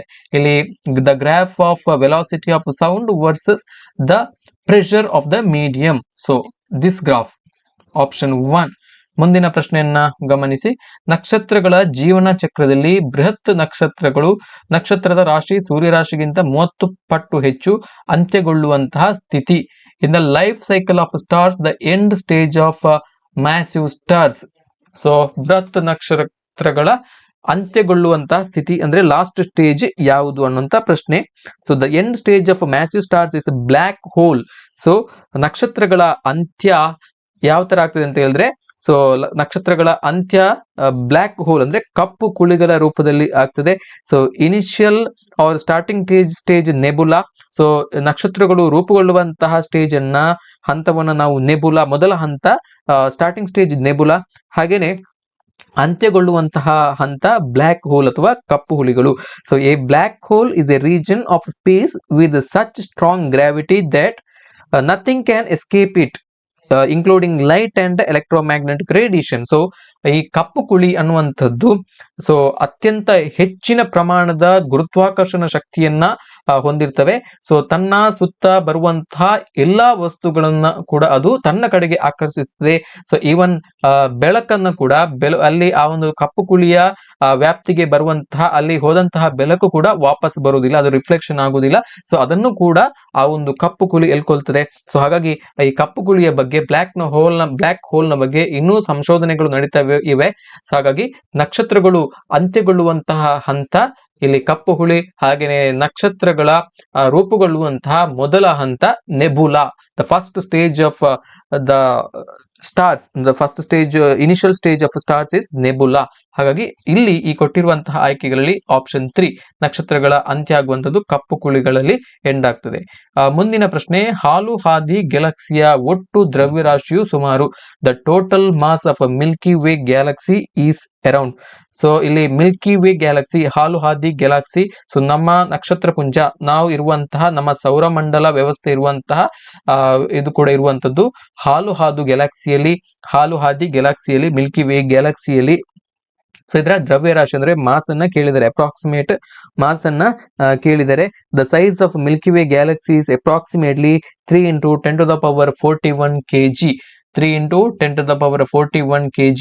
ಹಾಗೆ ಇದರ ಡಯಾಮೀಟರ್ ಅಂದ್ರೆ ವ್ಯಾಸ, ಡಯಾಮೀಟರ್ ಎಷ್ಟಿರ್ತದೆ ಅಂತ ಹೇಳಿದ್ರೆ ಇದು 23.5 ಮಿಲಿಯನ್ ಕಿಲೋಮೀಟರ್ಸ್. 23.5 ಮಿಲಿಯನ್ ಕಿಲೋಮೀಟರ್ ಇದಿಷ್ಟು ವ್ಯಾಸವನ್ನ ಹೊಂದಿರ್ತದೆ. ಹಾಗೆಯೇ ಇಲ್ಲಿ ನಕ್ಷತ್ರ ಪುಂಜಗಳ ಬಗ್ಗೆ, ಸೊ ಲಾರ್ಜೆಸ್ಟ್ ಗ್ಯಾಲಕ್ಸಿ, ಅತ್ಯಂತ ದೊಡ್ಡದಾದಂತಹ ನಕ್ಷತ್ರ ಪುಂಜ ಅಲ್ಸಯೋನಿಯಸ್, ಇದು ಅತ್ಯಂತ ದೊಡ್ಡದಾದಂತಹ ನಕ್ಷತ್ರ ಪುಂಜ. ಹಾಗೆ ನಮ್ಮ ಮಿಲ್ಕಿ ವೇ ಗ್ಯಾಲಕ್ಸಿಗೆ ಹತ್ತಿರದಲ್ಲಿರುವಂತಹ ಗ್ಯಾಲಕ್ಸಿ ಯಾವ್ದಪ್ಪ ಅಂತ ಹೇಳಿದ್ರೆ ಅದು ಆಂಡ್ರೋಮೆಡಾ ಗ್ಯಾಲಕ್ಸಿ. ನಮ್ಮ ಮಿಲ್ಕಿ ವೇ ಗ್ಯಾಲಕ್ಸಿಗೆ ಅತ್ಯಂತ ಹತ್ತಿರದಲ್ಲಿರುವುದು ನಿಯರೆಸ್ಟ್ ಗ್ಯಾಲಕ್ಸಿ ಆಂಡ್ರೋಮೆಡಾ. ಸೊ ಇದನ್ನ ಕೂಡ ದಯವಿಟ್ಟು ನೆನಪಿನಲ್ಲಿ ಇಟ್ಕೊಳ್ಳಿ. ಮುಂದಿನ ಪ್ರಶ್ನೆಯನ್ನ ಗಮನಿಸಿ. ಗುರುಗ್ರಹಕ್ಕಿರುವ ಉಂಗುರ ವ್ಯವಸ್ಥೆಯನ್ನ ಪತ್ತೆ ಹಚ್ಚಿದ ವ್ಯೋಮನೌಕೆ. The spacecraft which discovered the ring system around the planet Jupiter. So ಗುರುಗ್ರಹದ ಒಂದು ಕಕ್ಷೆಯಲ್ಲಿರುವಂತಹ ಉಂಗುರ ವ್ಯವಸ್ಥೆಯನ್ನ ಪತ್ತೆ ಹಚ್ಚಿದಂತಹ ವ್ಯೋಮ ನೌಕೆ ಯಾವುದು ಅಂತ ಹೇಳಿದ್ರೆ ಅದು ವೋಯೇಜರ್ ವ್ಯೋಮ ನೌಕೆ, ವೋಯೇಜರ್ ಸ್ಪೇಸ್ ಕ್ರಾಫ್ಟ್. ಇದು ಅಮೆರಿಕದ ನಾಸಾದ ವೋಯೇಜರ್ ವ್ಯೋಮ ನೌಕೆ ಸ್ಪೇಸ್ ಕ್ರಾಫ್ಟ್ ಗುರುಗ್ರಹಕ್ಕಿರುವಂತಹ ಉಂಗುರ ವ್ಯವಸ್ಥೆಯನ್ನು ಅಂದ್ರೆ ರಿಂಗ್ ಸಿಸ್ಟಮ್ ಅನ್ನ ಮೊಟ್ಟ ಮೊದಲ ಬಾರಿಗೆ ಪತ್ತೆಯನ್ನ ಹಚ್ಚಿತು, ವೋಯೇಜರ್ 1 ಅಥವಾ ವೋಯೇಜರ್ ಸ್ಪೇಸ್ ಕ್ರಾಫ್ಟ್. ಮುಂದಿನ ಪ್ರಶ್ನೆಯನ್ನ ಗಮನಿಸಿ. ಸೊ ಇಲ್ಲಿ 28 ರೆಡಾನ್ 226 ಇದರಲ್ಲಿರುವಂತಹ ಪ್ರೋಟಾನ್, ನ್ಯೂಟ್ರಾನ್ ಮತ್ತು ಎಲೆಕ್ಟ್ರಾನ್ಗಳ ಸಂಖ್ಯೆ ಎಷ್ಟು ಅನ್ನುವಂತಹ ಪ್ರಶ್ನೆ. ಸೊ ಇಲ್ಲಿ 88 ರೆಡಾನ್ 226 ಇದು ಒಂದು ರೇಡಿಯೋ ಆಕ್ಟಿವ್ ಎಲಿಮೆಂಟ್. ಸೊ ಇಲ್ಲಿ ಇರುವಂತಹ ಪ್ರೋಟಾನ್, ನ್ಯೂಟ್ರಾನ್ ಮತ್ತು ಎಲೆಕ್ಟ್ರಾನ್ಗಳ ಸಂಖ್ಯೆಯನ್ನು ನಾವು ಕಂಡುಹಿಡಬೇಕು. ಸೊ ಇಲ್ಲಿ 226 ಅನ್ನುವಂಥದ್ದು ಮಾಸ್ ನಂಬರ್. ಸೊ ಇಲ್ಲಿ ಮಾಸ್ ನಂಬರ್, ರಾಶಿ ಸಂಖ್ಯೆ, ಪರಮಾಣು ರಾಶಿ ಸಂಖ್ಯೆ, ಮಾಸ್ ನಂಬರ್. ಹಾಗೇನೆ ಇದು number of proton 88 number of proton. So ಇದನ್ನ ರೆಪ್ರೆಸೆಂಟ್ ಮಾಡ್ತದೆ. ಸೊ ಹೀಗೆ in a neutral atom number of proton is equal to number of electron.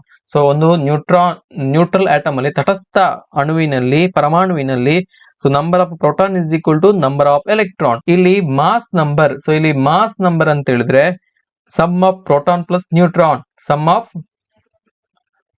Of proton plus neutron. Mass number ಅಂತ ಹೇಳಿದ್ರೆ sum of proton plus neutron. ಹಾಗೇನೆ number of proton is equal to number of electron. ಇದನ್ನು ನಾನು ಈಗಾಗಲೇ ಹೇಳಿದ್ದೇನೆ. So ಇಲ್ಲಿ ನೋಡಿ ಕೊಟ್ಟಿರುವಂತಹ ಎಲಿಮೆಂಟ್ 88 ರ್ಯಾಡಾನ್ 226. ಸೊ ಇಲ್ಲಿ number of proton equal to 88, ಹಾಗೆ number of proton is equal to number of electron ಅಲ್ವಾ. ಸೊ ಹಾಗಾಗಿ ಏನಾಯ್ತು, P is equal to E is equal to 88. ನಮಗೆ ಈಗ ಬೇಕಾಗಿರುವಂತದ್ದು ನಂಬರ್ ಆಫ್ ನ್ಯೂಟ್ರಾನ್.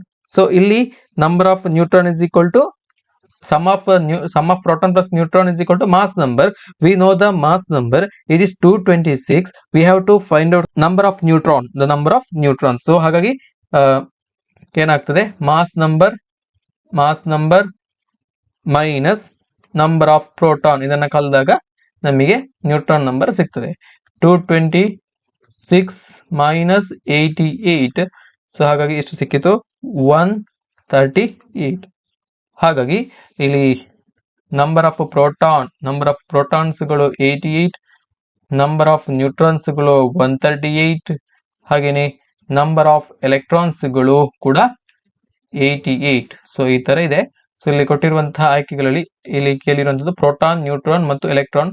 ಸೊ ಇಲ್ಲಿ ಪ್ರೋಟಾನ್ 88, ಹಾಗೇನೆ ನ್ಯೂಟ್ರಾನ್ 138, ಹಾಗೇನೆ ಇಲ್ಲಿ ಎಲೆಕ್ಟ್ರಾನ್ಸ್ಗಳು 88. ಎಲ್ಲಿ ಬರುತ್ತೆ ಆಪ್ಷನ್ 88, 138 ಮತ್ತು 88. ಆಪ್ಷನ್ 2 ಇದಕ್ಕೆ ಸರಿಯಾದಂತಹ ಉತ್ತರ. ಸೊ ಇಲ್ಲಿ ಪ್ರಶ್ನೆಯಲ್ಲಿ ಏನು ಹೇಳಿದ್ದಾರೆ, the radius of the circle is measured with the maximum error of 2%, then maximum error in its area is. ವೃತ್ತದ ವಿಸ್ತೀರ್ಣಕ್ಕಿರುವಂತಹ ಸೂತ್ರ A is equal to pi r square.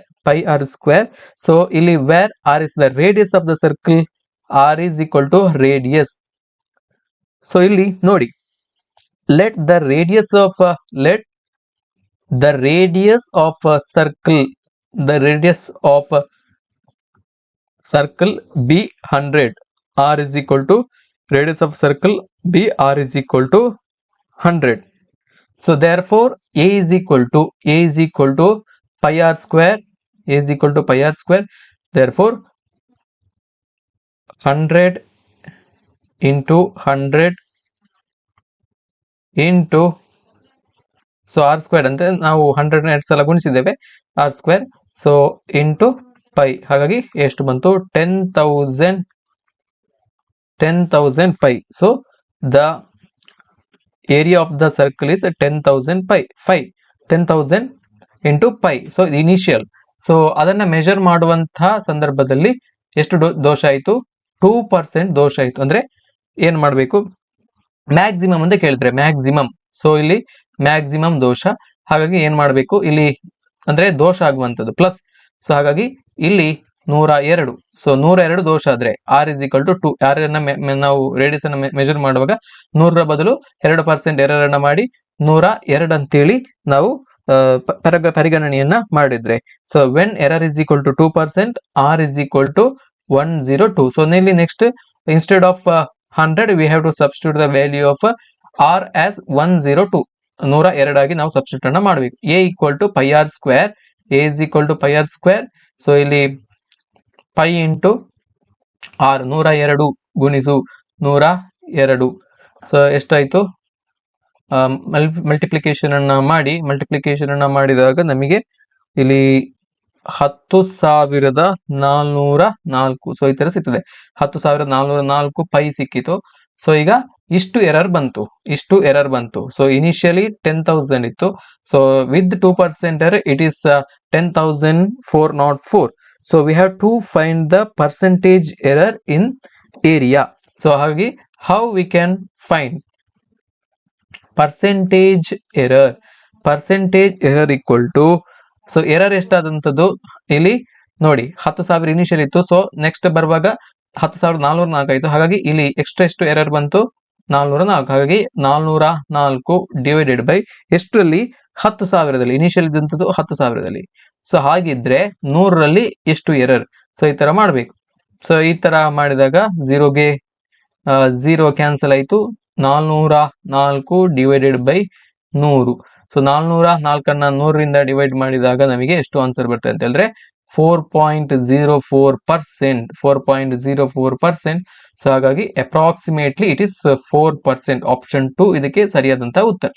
So ಇಂತಹ ಪ್ರಶ್ನೆಗಳು ಬಂದಂತಹ ಸಂದರ್ಭದಲ್ಲಿ, ಸೊ ಇಲ್ಲಿ ಶೇಕಡ ದೋಷವನ್ನ ಕೊಟ್ಟಿರ್ತಾರೆ, ಅಂತಹ ಸಂದರ್ಭದಲ್ಲಿ ನೀವೇನ್ ಮಾಡ್ಬೇಕಂತ ಹೇಳಿದ್ರೆ, ಸೊ ಇನ್ ಕೇಸ್ ಇಲ್ಲಿ ತ್ರಿಜ್ಯದಲ್ಲಿ ಉಂಟಾಗುವಂತಹ ದೋಷ ಇಲ್ಲಿ 1% ಆಗಿದ್ರೆ ಅದರ 2 ಪಟ್ಟು ದೋಷ ಅದರ ವಿಸ್ತೀರ್ಣದಲ್ಲಿ ಉಂಟಾಗ್ತದೆ, ತ್ರಿಜ್ಯಕ್ಕೆ ಸಂಬಂಧಪಟ್ಟ ಹಾಗೆ. ಇಲ್ಲಿ 1% ಎರರ್ ರೇಡಿಯಸ್ ಅಲ್ಲಿ ಇದ್ರೆ, 1% ಎರರ್ ರೇಡಿಯಸ್ ಅಲ್ಲಿ ಇದ್ರೆ ಅದರ ಏರಿಯಾದಲ್ಲಿ 2% ಇಲ್ಲಿ ಎರರ್ ಬರ್ತದೆ, ಅಂದ್ರೆ ಡಬಲ್. ಸೊ ಹಾಗೇನೆ ಇಲ್ಲಿ r is equal to 2% error ಇದ್ರೆ, ರೇಡಿಯಸ್ ಅಲ್ಲಿ 2% ಎರರ್ ಇದ್ರೆ, ಸೊ ಅದರ ವಿಸ್ತೀರ್ಣಕ್ಕೆ ಬರುವಾಗ 4% ಎರರ್ ಆಗ್ತದೆ, ಅಂದ್ರೆ ಡಬಲ್. ಸೊ ಹಾಗೇನೆ ಇಲ್ಲಿ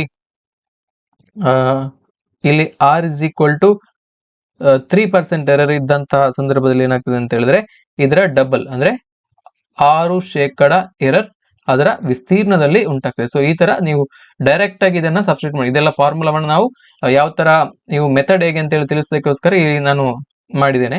ಸೊ ಬಟ್ ನೀವು ಇಂತಹ ಪ್ರಶ್ನೆಗಳು ಬಂದಂತ ಸಂದರ್ಭದಲ್ಲಿ ಒಂದು ವೃತ್ತದ ತ್ರಿಜ್ಯವನ್ನು ಅಳೆಯುವಾಗ ಉಂಟಾಗುವಂತಹ ದೋಷ ಇಷ್ಟು, ಸೊ ಹಾಗಿದ್ರೆ ಅದರ ಕ್ಷೇತ್ರಫಲದಲ್ಲಿ ಅದರ ಏರಿಯಾದಲ್ಲಿ ಉಂಟಾಗುವಂತಹ ಎರರ್ ಎಷ್ಟು ಅಂತ ಕೇಳಿದ್ರೆ, ದೋಷ ಎಷ್ಟು ಅಂತ ಕೇಳಿದ್ರೆ ನೀವೇನ್ ಮಾಡಬೇಕು, ಸೊ ಈ ತರ ಒಂದು ಟ್ರಿಕ್ ಅನ್ನ ಉಪಯೋಗವನ್ನ ಮಾಡಬೇಕು. ಮುಂದಿನ ಪ್ರಶ್ನೆಯನ್ನು ಗಮನಿಸಿ. ಕೊಟ್ಟಿರುವ ಚಿತ್ರದಲ್ಲಿ ಎಬಿಯು ಒಂದು ಐ ವಿದ್ಯುತ್ ಪ್ರವಾಹವನ್ನ ಹೊಂದಿರುವಂತಹ ಸಣ್ಣ ವಿದ್ಯುತ್ ಧಾತುವಾಗಿದೆ. ಈ ಸಣ್ಣ ವಿದ್ಯುತ್ ಧಾತು r ದೂರದಲ್ಲಿರುವಂತ ಪಿ ಬಿಂದುವಿನಲ್ಲಿ ಉಂಟಾಗುವಂತಹ ಕಾಂತಕ್ಷೇತ್ರದ ಪರಿಮಾಣ. In the given figure A B is the small current element carrying the current I. Then the magnitude of a magnetic field at point P at a distance of r from the current element is. So ಇಲ್ಲೊಂದು diagram ಅನ್ನ ಕೊಟ್ಟಿದ್ದಾರೆ, ಒಂದು ಸಿಂಬಾಲಿಕಲ್ representation ನ ಕೊಟ್ಟಿದ್ದಾರೆ. So ಇಲ್ಲಿ P ಬಿಂದುವಿನಲ್ಲಿ ಉಂಟಾಗುವಂತಹ ಕಾಂತಕ್ಷೇತ್ರದ ಪರಿಣಾಮ ಸೊ ಎಷ್ಟು ಅಂತೇಳಿ, ಪರಿಮಾಣ ಎಷ್ಟು ಅಂತ ಕೇಳಿದ್ದಾರೆ. The magnitude of magnetic field at the point P at a distance r from the current element is. So it is given by dB. It is given by dB is equal to mu naught divided by 4 pi, mu naught divided by 4 pi into IDL sin theta, IDL sin theta divided by r square. ಇದು formula. ಹಾಗಾಗಿ ಯಾವ option ಅಲ್ಲಿ ಇದೆ ಅಂತ ಹೇಳಿದ್ರೆ, ಇಲ್ಲಿ option ಅನ್ನ ಗಮನಿಸಿ. dB is equal to mu naught by 4 pi IDL sin theta by r square. So ಎಲ್ಲಿದೆ ಅಂತ ಹೇಳಿದ್ರೆ ಆಪ್ಷನ್ 1 ಅಲ್ಲಿ ಇದೆ. So option 1 is the right answer. ಮುಂದಿನ ಪ್ರಶ್ನೆಯನ್ನ ಗಮನಿಸಿ.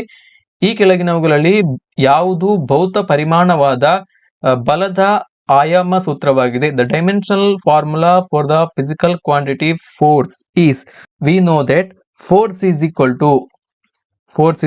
To mass into acceleration. Mass into acceleration. F is equal to M A. ಇದು ಸೂತ್ರ ನಮಗೆ ಗೊತ್ತಿರುವಂತದ್ದು. ಸೊ ಹಾಗೇನೆ ಇಲ್ಲಿ ಆಕ್ಸಿಲರೇಷನ್ ಅಂದ್ರೆ ವೇಗೋತ್ಕರ್ಷ. Acceleration equal to A equal to velocity by time. The change of velocity with respect to time. So it is known as acceleration. Velocity ಅಂತ ಹೇಳಿದ್ರೆ ವಿ ಬೈ ಟಿ. ಇದನ್ನ ಈ ತರ ಬರ್ಕೊಳ್ಳಿ. ಸೊ ಇಲ್ಲಿ ವೆಲಾಸಿಟಿಗೆ ಇರುವಂತಹ ಡೈಮೆನ್ಷನಲ್ ಫಾರ್ಮುಲಾ, ಏನು? L T minus 1, L T to the power -1. So ಇಲ್ಲಿ ಎಲ್ ಅಂತ ಹೇಳಿದ್ರೆ ಯಾಕಂತ ಹೇಳಿದ್ರೆ ಇದರ SI ಯೂನಿಟ್ ನೋಡಿ, ಮೀಟರ್ ಪರ್ ಸೆಕೆಂಡ್ ಅಲ್ವಾ. ಸೊ ಈಗ ಇಲ್ಲಿ ಎಂ ಅಂದ್ರೆ ಲೆಂತ್ ಗೆ ಎಲ್ ಅಂತ ಇದೆ, ಡೈಮೆನ್ಷನಲ್ ಕ್ವಾಂಟಿಟಿ. ಸೊ ಹಾಗೆ ಟಿ ಗೆ ಇಲ್ಲಿ ಸೆಕೆಂಡ್ ಇದೆ. ಸೊ ಹಾಗಾಗಿ ಇಲ್ಲಿ ಟೈಮ್ ನ ಡೈಮೆನ್ಷನ್. ಸೊ ಹಾಗಾಗಿ L T to the power -1 ಇದು ವೆಲಾಸಿಟಿಗೆ. ಸೊ ಇಲ್ಲಿ ಎಫ್ ಗೆ ಇಲ್ಲಿ ಕೇಳಿರುವಂತದ್ದು F is equal to MA. F is equal to MA. F is equal to M ಅಂತ ಹೇಳಿದ್ರೆ ಮಾಸ್. ಅಂದ್ರೆ F is equal to mass. So ಅದಕ್ಕಿರುವಂತಹ ಡೈಮೆನ್ಷನಲ್ ಲೆಟರ್ ಯಾವುದು? Capital M. So into V. ಎಷ್ಟು? ವಿ ಗೆ ಇರುವಂತಹ ಡೈಮೆನ್ಷನಲ್ ಫಾರ್ಮುಲಾ, ವೆಲಾಸಿಟಿಗೆ ಇರುವ dimensional formula L T to the power -1. ಇಲ್ಲಿ ಟಿ ಇದೆ, ಕೆಳಗಡೆ ಟಿ ಇದೆ ನೋಡಿ. ಸೊ ಟಿ ಗೆ ಅದರ ಟೈಮ್ ನ ಇದು ಡೈಮೆನ್ಷನಲ್ ಕ್ವಾಂಟಿಟಿ ಟಿ. ಸೊ ಹಾಗಾಗಿ F is equal to M into L into ಇಲ್ಲಿ ಟಿ ಅನ್ನ ಮೇಲ್ಗಡೆ, ಡಿನಾಮಿನೇಟರ್ ನ ಮೇಲ್ಗಡೆ ತಗೊಂಡೋಗಿ ನ್ಯೂಮರೇಟರ್ಗೆ ತಗೊಂಡೋಗಿ. ಸೊ ಆಗ ಏನಾಗುತ್ತೆ ಅಂತ ಹೇಳಿದ್ರೆ, ಸೊ ಇಲ್ಲಿ ಎಂ ಎಲ್, ಸೊ ಇಲ್ಲಿ ಮೈನಸ್ ಇನ್ ಅಂತ ಹೇಳಿದ್ರೆ ಇಲ್ಲಿ ಮೇಲ್ಗಡೆ ಹೋಗುವಾಗ ಇದು ಕೂಡ -1 ಆಗ್ತದೆ. -1 ಹಾಗಾಗಿ ಟಿ ಟು ದ ಪವರ್ -2. ಹಾಗಾಗಿ ಇಲ್ಲಿ ಫೋರ್ಸ್ ಗೆ ಇರುವಂತಹ ಡೈಮೆನ್ಷನಲ್ ಫಾರ್ಮುಲಾ, ಹಾಗಾಗಿ ಈ ತರ ನಾವು ಸ್ಕ್ವೇರ್ ಬ್ರಾಕೆಟ್ ನ ಒಳಗಡೆ ಡೈಮೆನ್ಷನಲ್ ಫಾರ್ಮುಲಾವನ್ನ ರೆಪ್ರೆಸೆಂಟ್ ಮಾಡ್ತೇವೆ. M L T to the power -2. ಹಾಗಾಗಿ ಇದಕ್ಕೆ ಸರಿಯಾದಂತ ಉತ್ತರ ಆಪ್ಷನ್ 3. ಕೆಂಪು ಹಳದಿ ಚಿನ್ನ ಈ ಬಣ್ಣಗಳ ಸಂಕೇತವನ್ನ ಹೊಂದಿರುವಂತಹ ಇಂಗಾಲದ ರೋಧಕದ ಬೆಲೆ ಎಷ್ಟು ಅನ್ನುವಂತಹ ಪ್ರಶ್ನೆಯನ್ನ ಕೇಳಿದರೆ, ಇದು ರೆಸಿಸ್ಟರ್ ಕಲರ್ ಕೋಡ್ ಗೆ ಸಂಬಂಧಪಟ್ಟ ಹಾಗೆ ಕೇಳಿರುವಂತಹ ಪ್ರಶ್ನೆ. The value of the resistance of the carbon resistor having the colour codes red yellow gold is. So ಈ ಪ್ರಶ್ನೆಯನ್ನ ನಾವು ಸಾಲ್ವ್ ಮಾಡೋದಕ್ಕಿಂತ ಮೊದಲು ಸೊ ರೆಸಿಸ್ಟರ್ ಕಲರ್ ಕೋಡ್ ನ ಬಗ್ಗೆ ಒಂದಷ್ಟು ಮಾಹಿತಿಯನ್ನು ನೀವು ತಿಳ್ಕೊಳ್ಳಿ. ಸೊ ಈ ತರ ಒಂದು ರೆಸಿಸ್ಟರ್ ಅನ್ನ ನಾವು ನೋಡುದಾದ್ರೆ, ಸೊ ಈ ತರ ಅಲ್ಲಿ ಬೇರೆ ಬೇರೆ ಕಲರ್ ಕೋಡ್ ಅನ್ನ ನೀವು ರೆಸಿಸ್ಟರ್ ನಲ್ಲಿ ನೋಡಿರ್ಬೋದು. ಸೊ ಯಾವುದಕ್ಕೆ ಬೇಕಾಗಿ ಈ ಒಂದು ಕಲರ್ ಕೋಡ್ ಅನ್ನ ಕೊಟ್ಟಿರ್ತಾರೆ ಅಂತ ಹೇಳಿದ್ರೆ, ಸೊ ಇದನ್ನ ರೆಸಿಸ್ಟೆನ್ಸ್ ನ ವ್ಯಾಲ್ಯೂ ಅನ್ನ ನಾವು ಫೈಂಡ್ ಔಟ್ ಮಾಡೋದಕ್ಕೆ ಬೇಕಾಗಿ ಸೊ ಈ ತರ ಕಲರ್ ಕೋಡ್ ಅನ್ನ ಅಲ್ಲಿ ರೆಸಿಸ್ಟರ್ ಅಲ್ಲಿ ಕೊಟ್ಟಿರ್ತಾರೆ. ಸೊ ಇಲ್ಲಿ ಫಸ್ಟ್ ಬ್ಯಾಂಡ್ ಏನಿದೆ, ಫಸ್ಟ್ ಕಲರ್ ಏನಿದೆ ಅದು ಫಸ್ಟ್ ಡಿಜಿಟ್ ಆಗಿರ್ತದೆ ರೆಸಿಸ್ಟೆನ್ಸ್ ನ ವ್ಯಾಲ್ಯೂ ನಲ್ಲಿ. ಸೊ ಹಾಗೇನೆ ಇಲ್ಲಿ ಸೆಕೆಂಡ್ ಡಿಜಿಟ್ ಕೂಡ ಇದು ಸೆಕೆಂಡ್ ಡಿಜಿಟ್ ಆಗಿರ್ತದೆ. So first digit and second digit. So next ಆಗಿರುವಂತದ್ದು ಮಲ್ಟಿಪ್ಲೈಯರ್ ಅಂತ ಹೇಳಿ ನೀವು ಇಲ್ಲಿ ಟೇಬಲ್ ಅನ್ನು ನೋಡಿ. ಸೊ ಇಲ್ಲಿ ಇದು ಡಿಜಿಟ್ಸ್ ಗಳು, ಇಲ್ಲಿ black, brown, red, orange, yellow, green, blue, violet, grey, white, gold, silver. So ಹಾಗೆ ಇದಕ್ಕೆ ಸಂಬಂಧಪಟ್ಟ ಹಾಗೆ first and second digit. So ಇಲ್ಲಿ 0 ಅಂತ 0. ಸೊ ಹಾಗೇನೆ ಇಲ್ಲಿ 0 ಅಂತ ಹೇಳಿದ್ರೆ ನೋಡಿ ಇದು ಯಾವ ಬಣ್ಣ ಬರ್ತದೆ ಅಂತ ಹೇಳಿ, ಇದು ಸೊ ನೀವು ಬ್ರೌನ್ ಅಂತ ನೋಡಿ. ಸೊ ಇಲ್ಲಿ ಬ್ರೌನ್, ಸೊ ಫಸ್ಟ್ ಡಿಜಿಟ್ ಏನಾಗಿರ್ಬೇಕು 1 ಆಗಿರ್ಬೇಕು. ಸೊ ಹಾಗೇನೆ ಇಲ್ಲಿ ಸೆಕೆಂಡ್ ಡಿಜಿಟ್ ಬ್ರೌನ್ಗೆ, ಸೊ ಇಲ್ಲಿ ನೋಡಿ ಸೆಕೆಂಡ್ ಡಿಜಿಟ್ ಗ್ರೀನ್ ಇದೆ. ಗ್ರೀನಿಗೆ ನಂಬರ್ ಎಷ್ಟಿದೆ? ಗ್ರೀನಿಗೆ ನಂಬರ್ 5 ಇದೆ. ಗ್ರೀನಿಗೆ ನಂಬರ್ 5 ಇದೆ ಈ ತರ. ಸೊ ನೆಕ್ಸ್ಟ್ ಬರುವಂತದ್ದು ಇಲ್ಲಿ ಯಾವುದು ಬಂದಿದೆ? ಇಲ್ಲಿ ರೆಡ್ ಇದೆ. ರೆಡ್ಗೆ ಯಾವುದು? ಇಲ್ಲಿ multiplier 10 to the power 2, 10 to the power 2. So next ಇದು ಯಾವ ಬಣ್ಣ? ಇದು ಗೋಲ್ಡ್. ಸೊ ಇದು tolerance. So plus or minus ಗೋಲ್ಡ್ಗೆ ಎಷ್ಟು ಟಾಲರೆನ್ಸ್? 5%. 5%. ಸೊ ಈ ತರ ಈ ಪರ್ಟಿಕ್ಯುಲರ್ ಇಲ್ಲಿ ಕೊಟ್ಟಿರುವಂತಹ ಒಂದು ರೆಸಿಸ್ಟರಿಗೆ ನಾವು ರೆಸಿಸ್ಟೆನ್ಸ್ ಅನ್ನು ಫೈಂಡ್ ಔಟ್ ಮಾಡಬಹುದು. ಸೊ ಇದನ್ನ ಇನ್ನಷ್ಟು ಸಿಂಪ್ಲಿಫಿಕೇಶನ್ ಮಾಡ್ಕೊಳ್ಳಿ. 15 ಗುಣಿಸು 10 ಸ್ಕ್ವೇರ್. 10 ಸ್ಕ್ವೇರ್ ಅಂತ ಹೇಳಿದ್ರೆ 1500. 15 ಗುಣಿಸು 100 ಅಂತ ಹೇಳಿದ್ರೆ 1500 ಪ್ಲಸ್ ಆರ್ ಮೈನಸ್ 5%. ಸೊ ಇಲ್ಲಿ 1500, 1500 ಅನ್ನು ನಾವು ಇಲ್ಲಿ 1000ದಿಂದ ಭಾಗಿಸಿ. ಸೊ 1000ದಿಂದ ಭಾಗಿಸಿದಾಗ ಎಷ್ಟಾಯ್ತು? 1.5 ಆಯ್ತು. ಸೊ ಹಾಗಾಗಿ ನಾವೇನು ಬರಿಬಹುದು ಅಂತ ಹೇಳಿದ್ರೆ 1.5 kilo ohm plus or minus 5%. So ಈ ತರ ರೆಸಿಸ್ಟೆನ್ಸ್ ವ್ಯಾಲ್ಯೂ ಅನ್ನು ಬರ್ಕೊಳ್ಳಿ ಈ ಒಂದು ರೆಸಿಸ್ಟರ್ಗೆ ಸಂಬಂಧಪಟ್ಟ ಹಾಗೆ. ಸೊ ಇಲ್ಲಿ ಬೇರೆ ಬೇರೆ ಕಲರ್ ಕೋಡ್ ಇದೆ.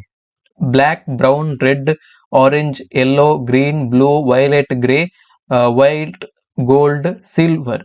ಸೊ ಯಾವ ತರ ನಾವು ಈಸಿಯಾಗಿ ನೆನಪಿನಲ್ಲಿ ಇಟ್ಕೊಳ್ಬಹುದು ಈ ಒಂದು ಕಲರ್ ಕೋಡ್ಗೆ ಸಂಬಂಧಪಟ್ಟ ಹಾಗೆ ಡಿಜಿಟ್ಸ್ ಗಳನ್ನ, ಹಾಗೇನೆ ಮಲ್ಟಿಪ್ಲೈಯರ್ ಗಳನ್ನ, ಹಾಗೇನೆ ಟಾಲರೆನ್ಸ್ ವ್ಯಾಲ್ಯೂ ಅಂತೇಳಿ.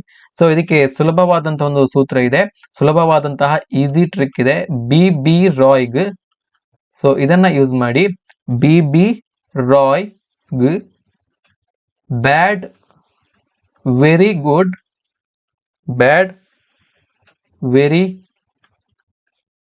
Good wife gold silver necklace.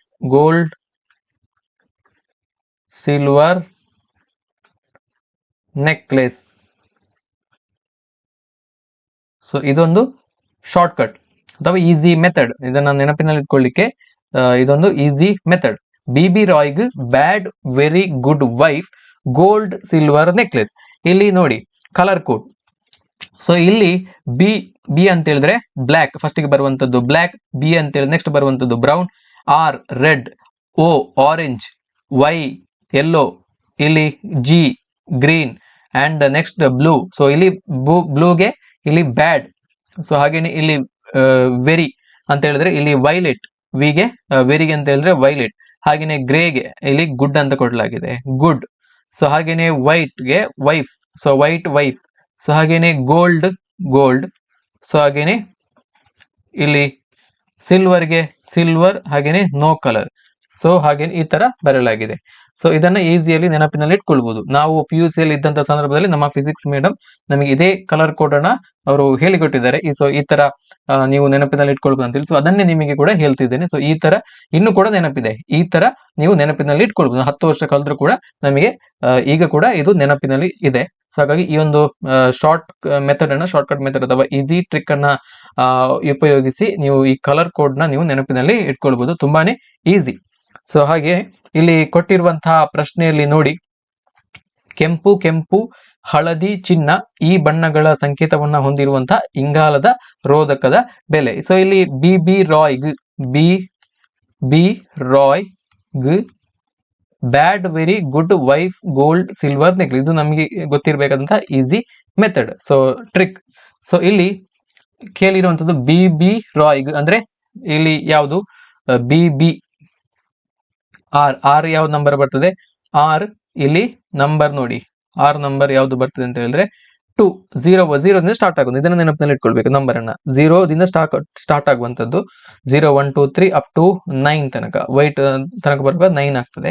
So ಇಲ್ಲಿ ಗೋಲ್ಡ್ ಸಿಲ್ವರ್ಗೆ ಇಲ್ಲಿ ಡಿಜಿಟ್ಸ್ ಗಳು ಇಲ್ಲ. ಸೊ ಇಲ್ಲಿ ಇರುವಂತದ್ದು ಇಲ್ಲಿ ಮಲ್ಟಿಪ್ಲೈಯರ್ ಆಗಿನೇ ಟಾಲರೆನ್ಸ್ ವ್ಯಾಲ್ಯೂ ಮಾತ್ರ. ಸೊ ಹಾಗಾಗಿ ಇಲ್ಲಿ 0 to 9 ಇದೆ.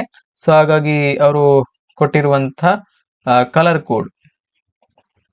ಸೊ ಇಲ್ಲಿ ಕೆಂಪು. ಸೊ ಬಿ ರಾಯ್ ಅಂತ ಹೇಳಿದ್ರೆ 0 1 2 ಹಾಗಾಗಿ 2 ಬರುತ್ತೆ. R ಗೆ R ಅಲ್ಲೂ ಕೊಟ್ಟು red yellow red yellow and gold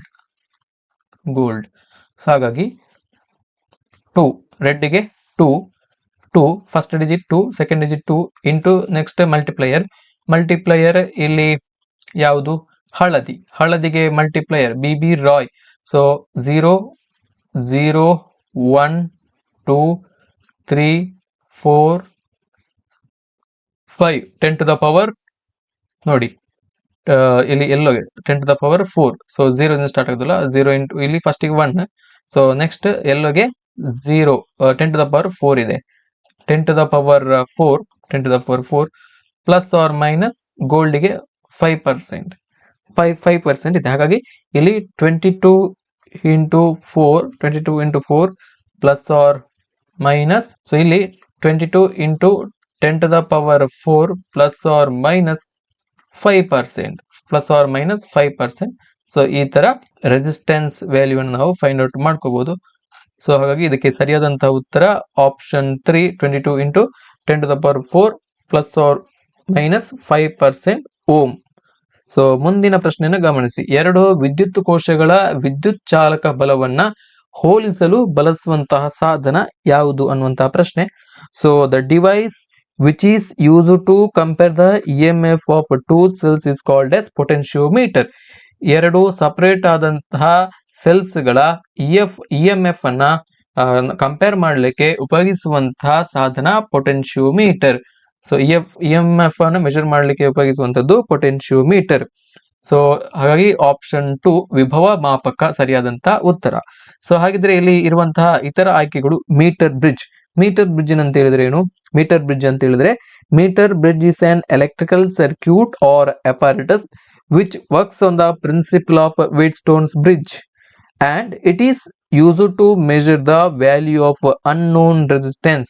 Though mainly the meter bridge or Wheatstone bridge is used to measure the value of unknown resistance ನ ಬೆಲೆಯನ್ನ ಕಂಡು ಹಿಡಿಯಲಿಕ್ಕೆ ಉಪಯೋಗಿಸುವಂತಹ ಒಂದು ಅಪಾರಟಸ್ ಡಿವೈಸ್ ಅನ್ನ ನಾವು ಮೀಟರ್ ಬ್ರಿಡ್ಜ್ ಅಥವಾ ವಿಟ್ಸ್ಟೋನ್ ಬ್ರಿಡ್ಜ್ ಅಂತ ಕರಿತೇವೆ. ಮೀಟರ್ ಬ್ರಿಡ್ಜ್ ವರ್ಕ್ ಆಗುವಂತದ್ದು ವಿಟ್ಸ್ಟೋನ್ ನೆಟ್ವರ್ಕ್ ನ ಒಂದು ಪ್ರಿನ್ಸಿಪಲ್ ನ ಆಧಾರದ ಮೇಲೆ. ಸೊ ಹಾಗೆ ಇಲ್ಲಿ ಸೋನೋಮೀಟರ್ ಅಂತ ಇದೆ. Sonometer is a device that measures sound waves ಅನ್ನ ಮೆಜರ್ ಮಾಡಲು ಉಪಯೋಗಿಸುವಂತದ್ದು, ಇಲ್ಲಿ ಶಬ್ದದ ತರಂಗಗಳನ್ನ. ಹಾಗೇನೆ ಇಲ್ಲಿ ಸೋನೋಮೀಟರ್ ಅನ್ನ ಯೂಸ್ ಮಾಡಿ ನಾವು we can measure the velocity of sound in the medium and frequency of sound. So ಈ ತರ ಶಬ್ದದ ವೇಗ ಮತ್ತು ಶಬ್ದದ ಆವೃತ್ತಿಯನ್ನ ನಾವು ಕಂಡುಹಿಡಿಯಲಿಕ್ಕೆ ಸಾಧ್ಯ ಸೋನೋಮೀಟರ್ ಅನ್ನ ಯೂಸ್ ಮಾಡಿ. ಹಾಗೇನೆ ಇಲ್ಲಿ ವಿಟ್ಸ್ಟೋನ್ಸ್ ಬ್ರಿಡ್ಜ್ ನಾನು ಈಗಾಗಲೇ ಹೇಳಿರುವಂತದ್ದು. So Wheatstone's bridge is an instrument which is designed to measure the unknown resistance in the electrical circuit. So ಇಲ್ಲಿ ವಿಟ್ಸ್ಟೋನ್ಸ್ ಬ್ರಿಡ್ಜ್ ಅಲ್ಲಿ ಯಾವುದೇ ಒಂದು ಸರ್ಕ್ಯೂಟ್ ಅಲ್ಲಿ ಒಟ್ಟು 4 ರೆಸಿಸ್ಟೆನ್ಸ್ ಗಳು ಇದ್ದು ನಮಗೆ 3ರ ರೆಸಿಸ್ಟೆನ್ಸ್ ನ ವ್ಯಾಲ್ಯೂ ಗೊತ್ತಿದೆ. ಸೊ ಹಾಗೇನೆ ಇಲ್ಲಿ 4ನೆಯ ರೆಸಿಸ್ಟೆನ್ಸ್ ನ ವ್ಯಾಲ್ಯೂ ಗೊತ್ತಿಲ್ಲ.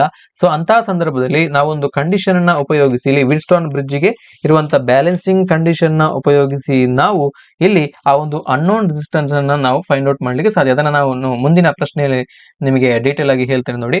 ಸೊ ಮುಂದಿನ ಪ್ರಶ್ನೆಯನ್ನ ಗಮನಿಸಿ. ಈ ಒಂದು ಜಾಲದಲ್ಲಿ ಗ್ಯಾಲನೋಮೀಟರ್ ನ ಮೂಲಕ ಹರಿಯುವಂತಹ ವಿದ್ಯುತ್ತಿನ ಪರಿಮಾಣ ಎಷ್ಟು? ಇನ್ the given network the quantity of current flowing through the galvanometer is. ಇಲ್ಲೊಂದು ಸರ್ಕ್ಯೂಟ್ ಡಯಾಗ್ರಾಮ್ ಅನ್ನ ಕೊಡಲಾಗಿದೆ. ಇಲ್ಲಿ ಒಟ್ಟು 4 ರೆಸಿಸ್ಟರ್ಸ್ ಗಳು ಇದಾವೆ. ಇಲ್ಲೊಂದಿದೆ. So 1 2 3 4 there are 4 resistors. So and the current is flowing in this direction. So the magnitude of current flowing in the circuit is I is equal to 5A. So ವಿದ್ಯುತ್ತಿನ ಪರಿಮಾಣ ಎಷ್ಟು? 5 amps. So ಇಷ್ಟು current flow ಆಗ್ತಾ ಇದೆ. So ಹಾಗೇನೆ ಇಲ್ಲೊಂದು galvanometer ಅನ್ನ connect ಮಾಡಲಾಗಿದೆ. ಸೊ ಗ್ಯಾಲನೋಮೀಟರ್ ನ ಮುಖಾಂತರ ಹರಿಯುವಂತಹ ವಿದ್ಯುತ್ ಪ್ರವಾಹದ ಪ್ರಮಾಣ IG. ಸೊ ಈ ತರ ಇಲ್ಲಿ ಒಂದು ಸರ್ಕ್ಯೂಟ್ ಅನ್ನ ರಿಪ್ರೆಸೆಂಟ್ ಮಾಡಲಾಗಿದೆ. ಇಲ್ಲಿ ಕೇಳಿರುವಂತದ್ದೇನು? In the given network the quantity of current flowing through the galvanometer. So ಈ ಗ್ಯಾಲನೋಮೀಟರ್ ನ ಮುಖಾಂತರ ಹರಿಯುವಂತಹ ವಿದ್ಯುತ್ತಿನ ಪ್ರಮಾಣವನ್ನು ನಾವು ಕಂಡುಹಿಡಬೇಕು. ಸೊ ಇದೊಂದು ವಿಟ್ಸ್ಟೋನ್ ಬ್ರಿಡ್ಜ್. ಸೊ ಹಾಗಾಗಿ ನೋಡಿ, ಸೊ ವೀಟ್ ಸ್ಟೋನ್ ಬ್ರಿಡ್ಜ್ ನಂತರ ನಾನು ಪ್ರೀವಿಯಸ್ ಕ್ವಶನ್ ಅಲ್ಲಿ ಹೇಳಿದ್ದೆ, ವೀಟ್ ಸ್ಟೋನ್ ಬ್ರಿಡ್ಜ್ ಈ ತರ ಇರ್ತದೆ. ಸೊ ವೀಟ್ ಸ್ಟೋನ್ ಬ್ರಿಡ್ಜ್ ಅಲ್ಲಿ ಒಟ್ಟು 4 ಎಂಡ್ಗಳು ನಾವು ಕಾಣಬಹುದು, ಪಿ, ಕ್ಯೂ, ಆರ್, ಎಸ್ ಅಥವಾ ಯಾವುದೇ ಒಂದು ಆಲ್ಫಾಬೆಟ್, 4 ಎಂಡ್ಗಳು. ಸೊ ಹಾಗೇನೆ 4 ರೆಸಿಸ್ಟರ್ಸ್ಗಳು.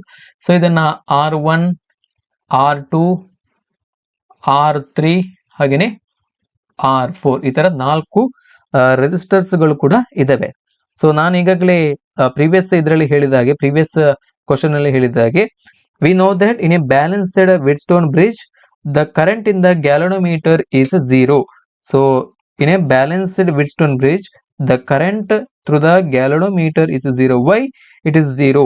The balancing condition for a Wheatstone's bridge is so ನೋಡಿ, ಒಂದು Wheatstone ಬ್ರಿಡ್ಜ್ ನ ಬ್ಯಾಲೆನ್ಸಿಂಗ್ ಕಂಡೀಷನ್ ಹೇಗಿರ್ತದೆ ಅಂತ ಹೇಳಿದ್ರೆ, ಇಲ್ಲಿ resistance R1/R2 is equal to R3/R4. So ಇದು balancing condition of Wheatstone bridge. ಇಂಥ ಒಂದು ಬ್ಯಾಲೆನ್ಸಿಂಗ್ ಕಂಡೀಷನ್ ಇದ್ದಂತಹ ಸಂದರ್ಭದಲ್ಲಿ ಅಲ್ಲಿ ಕನೆಕ್ಟ್ ಮಾಡಿರುವಂತಹ ಗ್ಯಾಲನೋಮೀಟರ್ ನ ಮುಖಾಂತರ ಹರಿಯುವಂತಹ ವಿದ್ಯುತ್ತಿನ ಪ್ರಮಾಣ, ವಿದ್ಯುತ್ ಪ್ರವಾಹದ ಪರಿಮಾಣ ಯಾವಾಗಲೂ ಶೂನ್ಯ. ಸೊ ಹಾಗಾಗಿ in a balanced condition of Wheatstone bridge the current flowing through the galvanometer connected is always 0. ಹಾಗಾಗಿ ಇಲ್ಲಿ ಕೊಟ್ಟಿರುವಂತಹ ಪ್ರಶ್ನೆಯನ್ನ ನೋಡಿ, ಇಲ್ಲಿ ರೆಸಿಸ್ಟೆನ್ಸ್ ಅನ್ನ ಬೇರೆ ಬೇರೆ ರೆಸಿಸ್ಟೆನ್ಸ್ ಅನ್ನ ಕೊಟ್ಟಿದ್ದಾರೆ. ಇದು first of all balancing condition ಇದೆಯಾ ಇಲ್ವಾ ಅನ್ನೋದನ್ನ ಈ ಒಂದು Wheatstone ಬ್ರಿಡ್ಜ್ ಅಥವಾ ಮೀಟರ್ ಬ್ರಿಡ್ಜ್ ಬ್ಯಾಲೆನ್ಸಿಂಗ್ ಕಂಡೀಷನ್ ಅಲ್ಲಿ ಇದೆಯಾ ಇಲ್ಲೋದನ್ನ ನೀವು ಚೆಕ್ ಮಾಡ್ಕೊಳ್ಬೇಕು. ಬ್ಯಾಲೆನ್ಸಿಂಗ್ ಕಂಡೀಷನ್ ಏನು, R1/R2 is equal to R3/R4. This is the balancing condition for Wheatstone bridge. What is R1? So we consider R1 as 8 ohm, 8, and R2 as 2 ohm, and R3 equal to R3 as 28 ohm, and R4 as 7 ohm. So ಈ ತರ. So ಇಲ್ಲಿ R1, R2, R3, R4 ನೋಡಿ. So ಇಲ್ಲಿ 8/2 ಅಂತ ಹೇಳಿದ್ರೆ ಎಷ್ಟು, 4. 28/7 ಅಂತ ಹೇಳಿದ್ರೆ 7 1 7 4. ಸೊ ಹಾಗಾಗಿ LHS ಮತ್ತು RHS ಅಲ್ಲಿ ಈಕ್ವಲ್ ಆಗಿದೆ 4 and 4. ಹಾಗಾಗಿ ಇದು ಬ್ಯಾಲೆನ್ಸಿಂಗ್ ಕಂಡೀಷನ್ ಅಲ್ಲಿ ಇದೆ. ಈ ಒಂದು Wheatstone ಬ್ರಿಡ್ಜ್ ಬ್ಯಾಲೆನ್ಸಿಂಗ್ ಕಂಡೀಷನ್ ಅಲ್ಲಿ ಇದೆ. ಹಾಗಾಗಿ ಇಲ್ಲಿ Wheatstone ಬ್ರಿಡ್ಜ್ ನ ಮೇನ್ ಪ್ರಿನ್ಸಿಪಲ್ ಏನ್ ಹೇಳ್ತದೆ ಅಂತ ಹೇಳಿದ್ರೆ, in a balanced condition the current flowing in the galvanometer is always 0. So ಈ ತರ ಹೇಳ್ತದೆ. ಹಾಗಾಗಿ ಇಲ್ಲಿ ಕೇಳಿರುವಂತಹ ಪ್ರಶ್ನೆಗೆ ಸರಿಯಾದಂತಹ ಉತ್ತರ 0 ಆಂಪಿಯರ್, 0 ಆಂಪಿಯರ್ ನಷ್ಟು ಕರೆಂಟ್ ಅಂದ್ರೆ ವಿದ್ಯುತ್ ಪ್ರವಾಹ ಅಲ್ಲಿ ಫ್ಲೋ ಆಗುವುದೇ ಇಲ್ಲ, ಯಾವುದೇ ವಿದ್ಯುತ್ ಪ್ರವಾಹ ಅಲ್ಲಿ ಫ್ಲೋ ಆಗುವುದಿಲ್ಲ. ಮುಂದಿನ ಪ್ರಶ್ನೆಯನ್ನ ಗಮನಿಸಿ. ಪ್ರೇರಿತವಾದ ವಿದ್ಯುತ್ ಚಾಲಕ ಬಲದ ದಿಕ್ಕು ಹೇಗಿರುತ್ತದೆ ಎಂದರೆ ಇದು ಉತ್ಪತ್ತಿಯಾದಂತಹ ಕಾರಣವನ್ನ ಪ್ರತಿರೋಧಿಸುತ್ತದೆ. ಈ ಪ್ರಖ್ಯಾತ ಹೇಳಿಕೆಯನ್ನು ಹೀಗೆಂದು ಕರೆಯುತ್ತಾರೆ: The polarity of induced EMF is such that it opposes the cause which produces it. This statement is popularly called. ಈ ಸ್ಟೇಟ್ಮೆಂಟ್ ಯಾವುದು? ಸೊ ಈ ಸ್ಟೇಟ್ಮೆಂಟ್ ಯಾವ ಸ್ಟೇಟ್ಮೆಂಟ್ ಅಂತ ಹೇಳಿದ್ರೆ, ಯಾವ ಲಾದ ಸ್ಟೇಟ್ಮೆಂಟ್ ಅನ್ನೋಂತ ಪ್ರಶ್ನೆಯನ್ನು ಕೇಳಿದರೆ, ಸೊ ಇಲ್ಲಿ ಬೇರೆ ಬೇರೆ ನಿಯಮಗಳನ್ನ ಕೊಡಲಾಗಿದೆ. ಲೆನ್ಸ್ನ ನಿಯಮ, ಫ್ಯಾರಡೆಯ ನಿಯಮ, ಕ್ಯೂರಿಯ ನಿಯಮ, ಹಾಗೆಯೇ ಸ್ಟೀಫನ್ನ ನಿಯಮ. ಸೊ ಈ ನಿಯಮ ಏನಿದೆ, ಸೊ ಈ ಒಂದು ಲಾ ಏನಿದೆ, ಪ್ರೇರಿತವಾದಂತಹ ವಿದ್ಯುತ್ ಚಾಲಕ ಬಲದ ದಿಕ್ಕು ಹೇಗಿರುತ್ತದೆ ಅಂದರೆ ಇದು ಉತ್ಪತ್ತಿಯಾದಂತಹ ಕಾರಣವನ್ನ ಪ್ರತಿರೋಧಿಸುತ್ತದೆ. The polarity of induced EMF is such that it opposes the cause which produced it. So this statement is given by Lenz law. Lenz law, option 1 is the right answer. Lens ನ ನಿಯಮದ ಪ್ರಕಾರ ನಾವು ಯಾವ ತರ ಸೂತ್ರವನ್ನ ಬರೀಬಹುದು ಅಂತ ಹೇಳಿದ್ರೆ, so lens ನ ನಿಯಮ ಏನ್ ಹೇಳ್ತದೆ, the polarity of the induced EMF is such that it tends to produce a current which opposes the change in magnetic flux produced with it. The polarity of the induced EMF is such that it tends to produce a current which opposes the change in magnetic flux linked with it. Magnetic flux or magnetic field linked with it. So it can be represented in the form of expression as E, where E is the electromotive force, and so we can represent E as E equal to minus N into rate of change of magnetic flux is represented by dou phi divided by dou t. So ಇಲ್ಲಿ rate of change of time, where E is the induced EMF, N is equal to number of turns in the coil. ಇಲ್ಲಿ sign ನೋಡಿ, sign negative ಇದೆ. N is equal to number of turns in the coil, number of turns. So ಹಾಗೇನೆ ಇಲ್ಲಿ dou phi rate of change of magnetic field or rate of change of magnetic flux, dou t. So ಇದು change in time. So ಈ ತರ ನಾವು lens ಲಾ ಅನ್ನ ಬರಿಬಹುದು. ತುಂಬಾನೇ important, ಇದನ್ನ note ಮಾಡ್ಕೊಳ್ಳಿ. ಸೊ ಇಲ್ಲಿ ನೆಕ್ಸ್ಟ್ ಇರುವಂತಹ ಆಯ್ಕೆ ಫ್ಯಾರಡೇಸ್ ಲಾ. ಇಂಡ್ಯೂಸ್ಡ್ EMF ಗೆ ಸಂಬಂಧಪಟ್ಟ ಹಾಗೆ ಫ್ಯಾರಡೆ ಲಾಗಳು, 2 ಲಾಗಳು ಬರ್ತವೆ. There are 2 law which is given by Faraday. So Faraday's first law ಏನು ಹೇಳ್ತದೆ, whenever a conductor is placed in a varying magnetic field, an electromotive force, that is EMF, is induced. So Faraday's first law states that whenever a conductor is placed in a magnetic field, in a varying magnetic field, an electromotive force, that is EMF, is induced in the coil. So induced in the circuit. So ಈ ತರ Faraday's first law of induced EMF ಹೇಳ್ತದೆ. And the second law of induced EMF, Faraday's second law of induced EMF states that the magnitude of EMF induced in the coil is directly proportional to the rate of change of magnetic flux associated with that coil. So Faraday's second law of induced EMF states that the magnitude of induced EMF in the coil is directly proportional to the rate of change of magnetic flux associated with that coil. This is the statement of Faraday's second law of induced EMF. So then Curie's law. So Curie's law ಏನ್ ಹೇಳ್ತದೆ, so ಇದು Curis ಲಾ ಇಲ್ಲಿ electromotive force ಗೆ ಸಂಬಂಧಪಟ್ಟ ಹಾಗೆ, induced EMF ಗೆ ಸಂಬಂಧಪಟ್ಟ ಹಾಗಿಲ್ಲ, ಪ್ರೇರಿತ ವಿದ್ಯುತ್ ಚಾಲಕ ಬಲಕ್ಕೆ ಸಂಬಂಧಪಟ್ಟ ಹಾಗೆ ಇಲ್ಲ. ಇದು ಇರುವಂತದ್ದು magnetization ಗೆ ಸಂಬಂಧಪಟ್ಟ ಹಾಗೆ. So it states that the magnetization of a paramagnetic material is directly proportional to the applied magnetic field. The magnetization of a paramagnetic material is directly proportional to the applied magnetic field. ಇದು Curie's ಲಾದ statement with respect to magnetization of a paramagnetic material. So ಇಷ್ಟು statements ಅನ್ನ, ಪ್ರಮುಖವಾಗಿರುವಂತಹ statement ಅನ್ನ ನೆನಪಿನಲ್ಲಿ ಇಟ್ಕೊಳ್ಳಿ ಅಥವಾ ಒಂದ್ ಕಡೆ ಬರ್ಕೊಳ್ಳಿ. ಸೊ ಹಾಗೇನೆ ಇಲ್ಲಿ ಸ್ಟೀಫನ್ಸ್ ಲಾ ಇಲ್ಲಿ ಮ್ಯಾಗ್ನೆಟೈಸೇಷನ್, ಹಾಗೇನೆ ಇಲ್ಲಿ ಇಂಡ್ಯೂಸ್ಡ್ EMF ಗೆ ಸಂಬಂಧಪಟ್ಟಿಲ್ಲ. ಹಾಗಾಗಿ ಇಲ್ಲಿ ಈ ಪ್ರಶ್ನೆಗೆ ಸರಿಯಾದಂತಹ ಉತ್ತರ ಲೆನ್ಸನ ನಿಯಮ. ಮುಂದಿನ ಪ್ರಶ್ನೆಯನ್ನು ಗಮನಿಸಿ. ಒಂದು ಕಾಯವು 14 ಸೆಂಟಿಮೀಟರ್ ವ್ಯಾಸವಿರುವ ಪಥದಲ್ಲಿ ಸುತ್ತುತ್ತಿದೆ. ಟಿ ಸಮಯದಲ್ಲಿ ಒಂದು ಸುತ್ತನ್ನ ಮುಗಿಸಿ ತನ್ನ ಮೂಲ ಸ್ಥಾನಕ್ಕೆ ಬಂದು ತಲುಪುತ್ತದೆ. ಆಗ ಕಾಯದ ಸ್ಥಾನಪಲ್ಲಟ ಮತ್ತು ಚಲಿಸಿದ ದೂರಗಳು ಕ್ರಮವಾಗಿ. ಸೊ ಇಲ್ಲಿ ಆಯ್ಕೆಗಳನ್ನ ಕೊಡಲಾಗಿದೆ. A body is moving in a circular path of diameter 14 centimetre.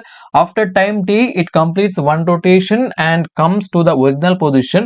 The displacement and distance traveled by this body respectively are. They have given 4 alternatives. So we have to find out the displacement and the distance traveled by that body which is moving in a circular path. So ಇಲ್ಲಿ ಪ್ರಶ್ನೆಯಲ್ಲಿ ಏನ್ ಹೇಳಿದರೆ ಅಂತೇಳಿ ದಯವಿಟ್ಟು ಅರ್ಥವನ್ನ ಮಾಡ್ಕೊಳ್ಳಿ. In a circular motion, so ಒಂದು circular motion ಅಲ್ಲಿ ಒಂದು ಕಾಯ, ಒಂದು ವಸ್ತು ರೊಟೇಟ್ ಸುತ್ತಾ ಇದೆ, ರಿವಾಲ್ವ್ ಆಗ್ತಾ ಇದೆ. ಟಿ ಸಮಯದಲ್ಲಿ ಒಂದು ಸುತ್ತನ್ನ ಮುಗಿಸಿ, ಒಂದು ನಿರ್ದಿಷ್ಟವಾದಂತಹ ಸಮಯದಲ್ಲಿ ಒಂದು ಸುತ್ತನ್ನ ಮುಗಿಸಿ ತನ್ನ ಮೂಲ ಸ್ಥಾನಕ್ಕೆ ಬಂದು ನಿಲ್ಲುತ್ತದೆ, ಬಂದು ತಲುಪುತ್ತದೆ ಅಂತ ಹೇಳಿದ್ರೆ ಒಂದು ಕಾಯ. ಸೊ ಇದನ್ನ ಸರ್ಕ್ಯುಲರ್ ಮೋಷನ್ ಅಲ್ಲಿ ಚಲಿಸ್ತಾ ಇದೆ. ಸೊ ಒಂದು ಕಾಯ, ಒಂದು ಆಬ್ಜೆಕ್ಟ್, ಸೊ ಅದು ಒಂದು ಸುತ್ತನ್ನ ಮುಗಿಸ್ತದೆ. ಸೊ ಈ ತರ ರಿವಾಲ್ವ್ ಆಗಿ ಒಂದು ಸುತ್ತನ್ನ ಮುಗಿಸ್ತದೆ. ಸೊ ಮುಗಿಸಿ ಬಂದು ಅದೇ ಸ್ಥಾನವನ್ನ, ತನ್ನ ಮೂಲ ಸ್ಥಾನ ಎಲ್ಲಿಂದ ಇದು ಹೊರಟಿದೋ ಅಲ್ಲಿಗೆ ತಲುಪ್ತದೆ. ಸೊ ಇದು ಒರಿಜಿನ್. ಸೊ ಇಲ್ಲಿಗೆ ತಲುಪ್ತದೆ. ಸೊ ಆಗ ಒಂದು ಕಂಪ್ಲೀಟ್ ರಿವಲ್ಯೂಷನ್ ಅನ್ನ ಕಂಪ್ಲೀಟ್ ಮಾಡ್ತು. ಸೊ ಇಲ್ಲಿ ಅವರು ಕೇಳಿರುವಂತ ಪ್ರಶ್ನೆಯಲ್ಲಿ ಏನ್ ಕೇಳಿದರೆ, ಆಗ ಕಾಯದ ಸ್ಥಾನಪಲ್ಲಟ. ಸೊ ಸ್ಥಾನಪಲ್ಲಟ ಆಗ್ಬೇಕಂತ ಹೇಳಿದ್ರೆ ವಸ್ತು ಒಂದು ಪ್ರದೇಶದಿಂದ ಒಂದು ಸ್ಥಾನದಿಂದ ಇನ್ನೊಂದು ಸ್ಥಾನಕ್ಕೆ ಪಲ್ಲಟ ಆಗಿರಬೇಕು, ಒಂದು ಪೊಸಿಷನ್ ಇಂದ ಇನ್ನೊಂದು ಪೊಸಿಷನ್ಗೆ ಡಿಸ್ಪ್ಲೇಸ್ಮೆಂಟ್ ಆಗಿರಬೇಕು. ಸೊ ಅಲ್ಲಿ ನಮಗೆ ದೂರ ಇರಬೇಕು. ಸೊ ಒಂದು ಪ್ಲೇಸ್ ನಿಂದ ಇನ್ನೊಂದು ಪ್ಲೇಸಿಗೆ ಡಿಸ್ಪ್ಲೇಸ್ಮೆಂಟ್ ಬೇರೆ ಬೇರೆ ಪೊಸಿಷನ್ ಇದ್ರೆ ಮಾತ್ರ ಅದು ಡಿಸ್ಪ್ಲೇಸ್ಮೆಂಟ್ ಆಗ್ತದೆ. ಅಂದ್ರೆ ಅದು ತನ್ನ ಮೂಲ ಸ್ಥಾನಕ್ಕೆ ಬಂದ್ರೆ ಡಿಸ್ಪ್ಲೇಸ್ಮೆಂಟ್ ಇಸ್ 0. ಸೊ ಮೂಲ ಸ್ಥಾನದಲ್ಲಿ ಹೊರಟ ಸ್ಥಾನದಿಂದ ತನ್ನ ಮೂಲ ಸ್ಥಾನಕ್ಕೆ ಬಂದ್ರೆ ಅದು ಅಲ್ಲಿ ಆಗುವಂತಹ ಡಿಸ್ಪ್ಲೇಸ್ಮೆಂಟ್ ಅಥವಾ ಸ್ಥಾನ ಪಲ್ಲಟ ಶೂನ್ಯ, ಯಾವುದೇ ಡಿಸ್ಪ್ಲೇಸ್ಮೆಂಟ್ ಇಲ್ಲ. ಸೊ ಅಲ್ಲಿ ಹೊರಟ ಸ್ಥಾನದಿಂದ ಬೇರೆ ಎಲ್ಲೋ ಒಂದು ಕಡೆ ಇದ್ರೆ ಅದು ಸ್ಥಾನ ಪಲ್ಲಟ ಅಂತ ಆಗ್ತದೆ. ಸೊ ಒರಿಜಿನಲ್ ಪೊಸಿಷನ್ಗೆ ಬಂದು ಸೇರಿದ್ರೆ ಅಲ್ಲಿ ಸ್ಥಾನ ಪಲ್ಲಟ ಆಗುದಿಲ್ಲ, ಸ್ಥಾನ ಪಲ್ಲಟ ಶೂನ್ಯ. ಹಾಗಾಗಿ ಈ ಒಂದು ಸನ್ನಿವೇಶದಲ್ಲಿ ಕೂಡ ಒಂದು ಕಾಯ ಒಂದು ಸರ್ಕ್ಯುಲರ್ ಪಾತ್ ಅಲ್ಲಿ ವೃತ್ತೀಯ ಚಲನೆಯಲ್ಲಿ ಚಲಿಸಿ ಪುನಃ ವಾಪಸ್ ತನ್ನ ಮೂಲ ಸ್ಥಾನಕ್ಕೆ ಬಂದು ಹಿಂದಿರುಗ್ತದೆ. ಸೊ ಆಗ ಇಲ್ಲಿ ಯಾವುದೇ ಸ್ಥಾನ ಪಲ್ಲಟ ಅಥವಾ ಡಿಸ್ಪ್ಲೇಸ್ಮೆಂಟ್ ವ್ಯಕ್ತಗುವುದಿಲ್ಲ. ಸೊ ಹಾಗಾಗಿ ಇಲ್ಲಿ ಡಿಸ್ಪ್ಲೇಸ್ಮೆಂಟ್ 0, ಡಿಸ್ಪ್ಲೇಸ್ಮೆಂಟ್ ಇಸ್ 0. ಸೊ ಒಂದು ಕಾಯ ಇಲ್ಲಿಂದ ಹೊರಟು ಈ ತರ ವೃತ್ತೀಯ ಪಥದಲ್ಲಿ ಚಲಿಸಿ ಸೊ ಪುನಃ ಬಂದು ಅದೇ ಸ್ಥಾನವನ್ನ ತಲುಪ್ತದೆ. ಸೊ ಆಗ ಆ ಚಲಿಸಿದಂತಹ ಪಥ ಸರ್ಕಲ್ನ ವೃತ್ತದ ಪರಿಧಿಯನ್ನ ಇದು ತೋರಿಸ್ತದೆ, ಪರಿಧಿ. So it describes the path travelled by an object, describes the circumference of a circle. Circumference of a circle is c is equal to 2 pi r. We know the formula. c is equal to 2 pi r. ವೃತ್ತದ ಪರಿಧಿ ಸಮ c is equal to 2 pi r, where r is the radius of the circle and the value of pi is 22/7. Usually we take it as 22/7. So ಹಾಗಾಗಿ ನಮಗೆ ಇಲ್ಲಿ ಈ ಒಂದು ಕಾಯ ಸುತ್ತಿದಂತಹ ಪಥ ವೃತ್ತೀಯ ಪಥ, ಹಾಗಾಗಿ ಒಂದು ಸರ್ಕಂಫರೆನ್ಸ್ ಅನ್ನ ಒಂದು ಪರಿಧಿಯನ್ನ ಸುತ್ತಿತು ಅಂತ ಹೇಳಿದ್ರೆ c is equal to 2 pi r, ವೃತ್ತದ ಪರಿಧಿಯನ್ನ ಸುತ್ತಿತು. ಹಾಗಾಗಿ ಈ ಫಾರ್ಮುಲಾವನ್ನು ಬಳಸಿ ಅದು ಚಲಿಸಿದಂತಹ ದೂರವನ್ನು ನಾವು ಕಂಡುಹಿಡಿಯಬಹುದು. c is equal to 2 into pi ನ ಬದಲಿಗೆ 22/7 ಇಂಟು ಇಲ್ಲಿ r. ಸೊ ಇಲ್ಲಿ ವ್ಯಾಸವನ್ನ ಕೊಟ್ಟಿದ್ದಾರೆ, ಅಂದ್ರೆ ಡಯಾಮೀಟರ್ ಅನ್ನ ಕೊಟ್ಟಿದ್ದಾರೆ. ಸೊ ವೃತ್ತದ ವ್ಯಾಸವು ಅದರ ತ್ರಿಜ್ಯದ 2ರಷ್ಟು ಇರುತ್ತದೆ r. ಸೊ ಇಲ್ಲಿ ತ್ರಿಜ್ಯ 7 ಸೆಂಟಿಮೀಟರ್. ಹಾಗಾಗಿ ಏನಾಯ್ತು 2 into 22/7 into 7, ಇಲ್ಲಿ 7 ಕ್ಯಾನ್ಸಲ್ ಆಯ್ತು. ಇಲ್ಲಿ ಉಳಿದಂತದ್ದು 2 into 22, ಹಾಗಾಗಿ ಗುಣಿಸಿದಾಗ 44 ಸೆಂಟಿಮೀಟರ್. ಹಾಗಾಗಿ ಇದಕ್ಕೆ ಸರಿಯಾದಂತಹ ಉತ್ತರ 44. So displacement is equal to 0 and distance is equal to 44 centimeter. Therefore option 4 is the right answer for this question. So next question ಅನ್ನು ಗಮನಿಸಿ. ಈ ಕೆಳಗಿನವುಗಳಲ್ಲಿ ಸದಿಶ ಪರಿಮಾಣಗಳನ್ನು ಗುರುತಿಸಿ. Identify the vector quantities in the following alternatives. So ಇಲ್ಲಿ scalar and vector ಕ್ವಾಂಟಿಟಿಯ ಬಗ್ಗೆ ಒಂದಷ್ಟು ಮಾಹಿತಿಯನ್ನ ತಿಳ್ಕೊಳ್ಳಿ. ಸೊ ಇಲ್ಲಿ ಸ್ಕೇಲಾರ್ ಕ್ವಾಂಟಿಟಿ ಅಂತ ಹೇಳಿದ್ರೆ ಇಟ್ ಹ್ಯಾಸ್ ಓನ್ಲಿ ಮ್ಯಾಗ್ನಿಟ್ಯೂಡ್, ಕೇವಲ ಮ್ಯಾಗ್ನಿಟ್ಯೂಡ್ ನ ಮಾತ್ರ ಹೊಂದಿರುವಂತಹ, ಪರಿಮಾಣವನ್ನ ಮಾತ್ರ ಹೊಂದಿರುವಂತಹ ಕ್ವಾಂಟಿಟಿಗಳನ್ನ, ಸ್ಥಿರಾಂಕಗಳನ್ನ ನಾವು ಸ್ಕೇಲಾರ್ ಕ್ವಾಂಟಿಟಿ ಅಂತ ಕರಿತೇವೆ. ಹಾಗೇನೆ ವೆಕ್ಟರ್ ಕ್ವಾಂಟಿಟಿ ಅಂತ ಹೇಳಿದ್ರೆ it has both magnitude and direction. So ಪರಿಮಾಣ ಮತ್ತು ದಿಕ್ಕುಗಳನ್ನ ಹೊಂದಿರುವಂತಹ ಒಂದು ವ್ಯವಸ್ಥೆಯನ್ನ ನಾವು ವೆಕ್ಟರ್ ಕ್ವಾಂಟಿಟಿ ಅಂತ ಹೇಳಿ ಕರೀತೇವೆ. ಸೊ ಹಾಗೇನೆ ಎಕ್ಸಾಂಪಲ್ ಫಾರ್ ಸ್ಕೇಲರ್ ಕ್ವಾಂಟಿಟಿಗೆ ನಾವು ಯಾವ ತರ ಎಕ್ಸಾಂಪಲ್ ಅನ್ನ ಕೊಡಬಹುದು. ಸೊ ಇಲ್ಲಿ ಮಾಸ್, ಸ್ಪೀಡ್, ಹಾಗೇನೆ ಡಿಸ್ಟೆನ್ಸ್, ಟೈಮ್ ಎಕ್ಸೆಟ್ರಾ. ಸೊ ಯಾವುದೇ ದಿಕ್ಕಿನ ಮೇಲೆ ಅವಲಂಬಿಸಿರುವುದಿಲ್ಲ. ಹಾಗಾಗಿ ಇವೆಲ್ಲವೂ ಕೂಡ ಸ್ಕೇಲರ್ ಕ್ವಾಂಟಿಟೀಸ್ಗಳು. ಹಾಗೇನೆ examples for vector, velocity. So velocity is A vector quantity. ಹಾಗೇನೆ ಆಕ್ಸಲರೇಷನ್, ಹಾಗೇನೆ force, current, magnetic field etcetera, ಇವುಗಳೆಲ್ಲವೂ ಕೂಡ ವೆಕ್ಟರ್ ಕ್ವಾಂಟಿಟಿ ಉದಾಹರಣೆಗಳು. ಸೊ ಹಾಗೇನೆ ಇಲ್ಲಿ ಕೊಟ್ಟಿರುವಂತಹ ಆಯ್ಕೆಗಳನ್ನ ಗಮನಿಸ್ತಾ ಬನ್ನಿ. Electric potential is a scalar quantity, it has only magnitude, electric potential, ವಿದ್ಯುತ್ ವಿಭವ. ರೇಡಿಯೋ ಆಕ್ಟಿವ್ ಡಿಕೆ, ಇದು ಕೂಡ ಸ್ಕೇಲರ್ ಕ್ವಾಂಟಿಟಿ. ಸೊ ಹಾಗೇನೆ ಪ್ರೆಷರ್ ಕೂಡ ಸ್ಕೇಲರ್ ಕ್ವಾಂಟಿಟಿ. ಸೊ ಹಾಗೇನೆ ಇಲ್ಲಿ ಇಂಪಲ್ಸ್ ಅನ್ನುವಂಥದ್ದು, what is impulse? Impulse is nothing but rate of change of momentum where momentum equal to mass into velocity. Impulse ಅಂತ ಹೇಳಿದ್ರೆ rate of change of momentum, so delta P. So ಇಲ್ಲಿ P is equal to mv. So V ನೋಡಿ, rate of change of momentum delta P. So ಈ ತರ P is equal to mv. So ಇಲ್ಲಿ m into V ಇದೆ. So ಇಲ್ಲಿ velocity, so mass into velocity, velocity ಒಂದು quantity, ಹಾಗಾಗಿ ಇದು impulse ಅನ್ನುವಂಥದ್ದು ಕೂಡ ಇದು ವೆಕ್ಟರ್ ಕ್ವಾಂಟಿಟಿ. ಹಾಗೆ ಇಲ್ಲಿ torque is the measure of force that can cause an object to rotate around the axis. So ಇದನ್ನು ನಾವು ಟಾರ್ಕ್ ಅಂತ ಕರಿತೇವೆ. So torque is also a vector quantity. So torque ಕೂಡ ಒಂದು ವೆಕ್ಟರ್ ಕ್ವಾಂಟಿಟಿ. ಹಾಗಾಗಿ ಇಲ್ಲಿ ಕೊಟ್ಟಿರುವಂತಹ ಆಯ್ಕೆಗಳಲ್ಲಿ ಆಯ್ಕೆ ಡಿ ಮತ್ತು ಆಯ್ಕೆ ಇಗಳು ವೆಕ್ಟರ್ ಕ್ವಾಂಟಿಟೀಸ್ಗಳು, ಇವು ವೆಕ್ಟರ್ ಕ್ವಾಂಟಿಟಿಗಳು, ಉಳಿದೆಲ್ಲವೂ ಕೂಡ ಸ್ಕೇಲರ್ ಕ್ವಾಂಟಿಟಿಗಳು. ಹಾಗಾಗಿ ಇದಕ್ಕೆ ಸರಿಯಾದಂತ ಉತ್ತರ ಆಪ್ಷನ್ 2 ಡಿ ಅಂಡ್ ಇ ಸರಿಯಾದಂತ ಆಯ್ಕೆ. ಮುಂದಿನ ಪ್ರಶ್ನೆ, ಒಬ್ಬ ವ್ಯಕ್ತಿಯು ಚಲಿಸುವ ರೈಲಿನಲ್ಲಿ ರೈಲು ಚಲಿಸುವ ದಿಕ್ಕಿಗೆ ಮುಖ ಮಾಡಿ ಕುಳಿತು ಒಂದು ನಾಣ್ಯವನ್ನು ಮೇಲಕ್ಕೆ ಚಿಮ್ಮಿದಾಗ ಆ ನಾಣ್ಯವು ಅವನ ಹಿಂದೆ ಬಿದ್ದರೆ ತೆಗೆದುಕೊಳ್ಳುವ ತೀರ್ಮಾನ ಏನು? ಇದಕ್ಕೆ ಸಂಬಂಧಪಟ್ಟ ಒಂದು ಸನ್ನಿವೇಶವನ್ನ ಕೊಡಲಾಗಿದೆ. ಸೊ ಹಾಗೆ ಇದಕ್ಕೆ ಸಂಬಂಧಪಟ್ಟ ಹಾಗೆ ಪ್ರಶ್ನೆಯನ್ನ ಕೇಳಲಾಗಿದೆ. The velocity of the train will increase in the forward direction and gain speed. So ಹಾಗಾಗಿ ನೋಡಿ, ಸೊ ಒಬ್ಬ ವ್ಯಕ್ತಿ ರೈಲಿನಲ್ಲಿ ಪ್ರಯಾಣಿಸ್ತಾ ಇದ್ದಾನೆ. ಸೊ ಆತ ರೈಲು ಚಲಿಸುವಂತಹ ದಿಕ್ಕಿಗೆ ಮುಖ ಮಾಡಿ ಒಂದು ನಾಣ್ಯವನ್ನ ಮೇಲಕ್ಕೆ ಚಿಮ್ತಾನೆ. ಚಿಮ್ಮಿದಾಗ ಅದು ಆತನ ಹಿಂದೆ ಬೀಳ್ತದೆ. ಸೊ ಹಾಗಿದ್ರೆ ಇಲ್ಲಿ ಕೊಟ್ಟಿರುವಂತಹ ಆಯ್ಕೆಗಳಲ್ಲಿ ಆ ಸನ್ನಿವೇಶಕ್ಕೆ ಅನುಗುಣವಾಗಿ ಯಾವುದು ಸರಿಯಾದಂತಹ ಆಯ್ಕೆ ಆಗುತ್ತದೆ? ಸೊ ಮೊದಲನೇ ಆಯ್ಕೆ ಮುಮ್ಮುಖವಾಗಿ ಚಲಿಸುತ್ತದೆ, ರೈಲು ಮುಮ್ಮುಖವಾಗಿ ಚಲಿಸುತ್ತದೆ ಮತ್ತು ಜವವನ್ನ ಪಡೆಯುತ್ತಿದೆ.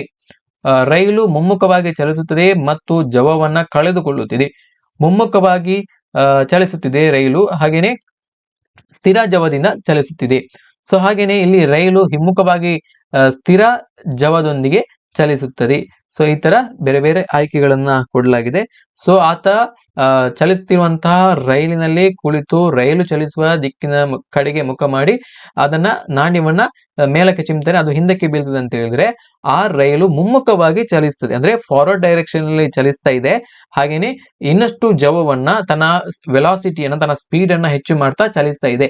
ಹಿಂದಕ್ಕೆ ಬೀಳ್ಬೇಕಾದ್ರೆ ಆತನ ವೆಲಾಸಿಟಿ ಕಡಿಮೆ ಅಂತ ಆಯ್ತು, ರೈಲಿನ ವೇಗ ಜಾಸ್ತಿ ಅಂತ ಆಯ್ತು. ಹಾಗಾಗಿ ಇಲ್ಲಿ ಈ ಒಂದು ಪ್ರಶ್ನೆಗೆ ಸರಿಯಾದಂತಹ ಉತ್ತರ option 1, moving in forward direction and gaining speed. Option 1 is the right answer. Next question, ಎರಡು ಕಾಯಗಳ ದ್ರವ್ಯರಾಶಿ m1 ಮತ್ತು m2 ಮತ್ತು ಅವುಗಳ ನಡುವಿನ ಅಂತರ d ಇದ್ದಾಗ ಆ ಕಾಯಗಳ ನಡುವೆ ಉಂಟಾಗುವಂತಹ ಗುರುತ್ವಾಕರ್ಷಣ ಬಲ. Two bodies of mass m1 and m2 are separated by a distance of d, then the gravitational force of attraction between them is given by. So ಇಲ್ಲಿ ಒಂದು ಈ ತರ ಪ್ರಶ್ನೆಯನ್ನ ಕೇಳಿದರೆ ಇದು ನ್ಯೂಟನ್ಸ್ ಲಾ ಆಫ್ ಗ್ರಾವಿಟೇಷನ್ ಗೆ ಸಂಬಂಧಪಟ್ಟ ಹಾಗೆ ಕೇಳಿರುವಂತಹ ಪ್ರಶ್ನೆ.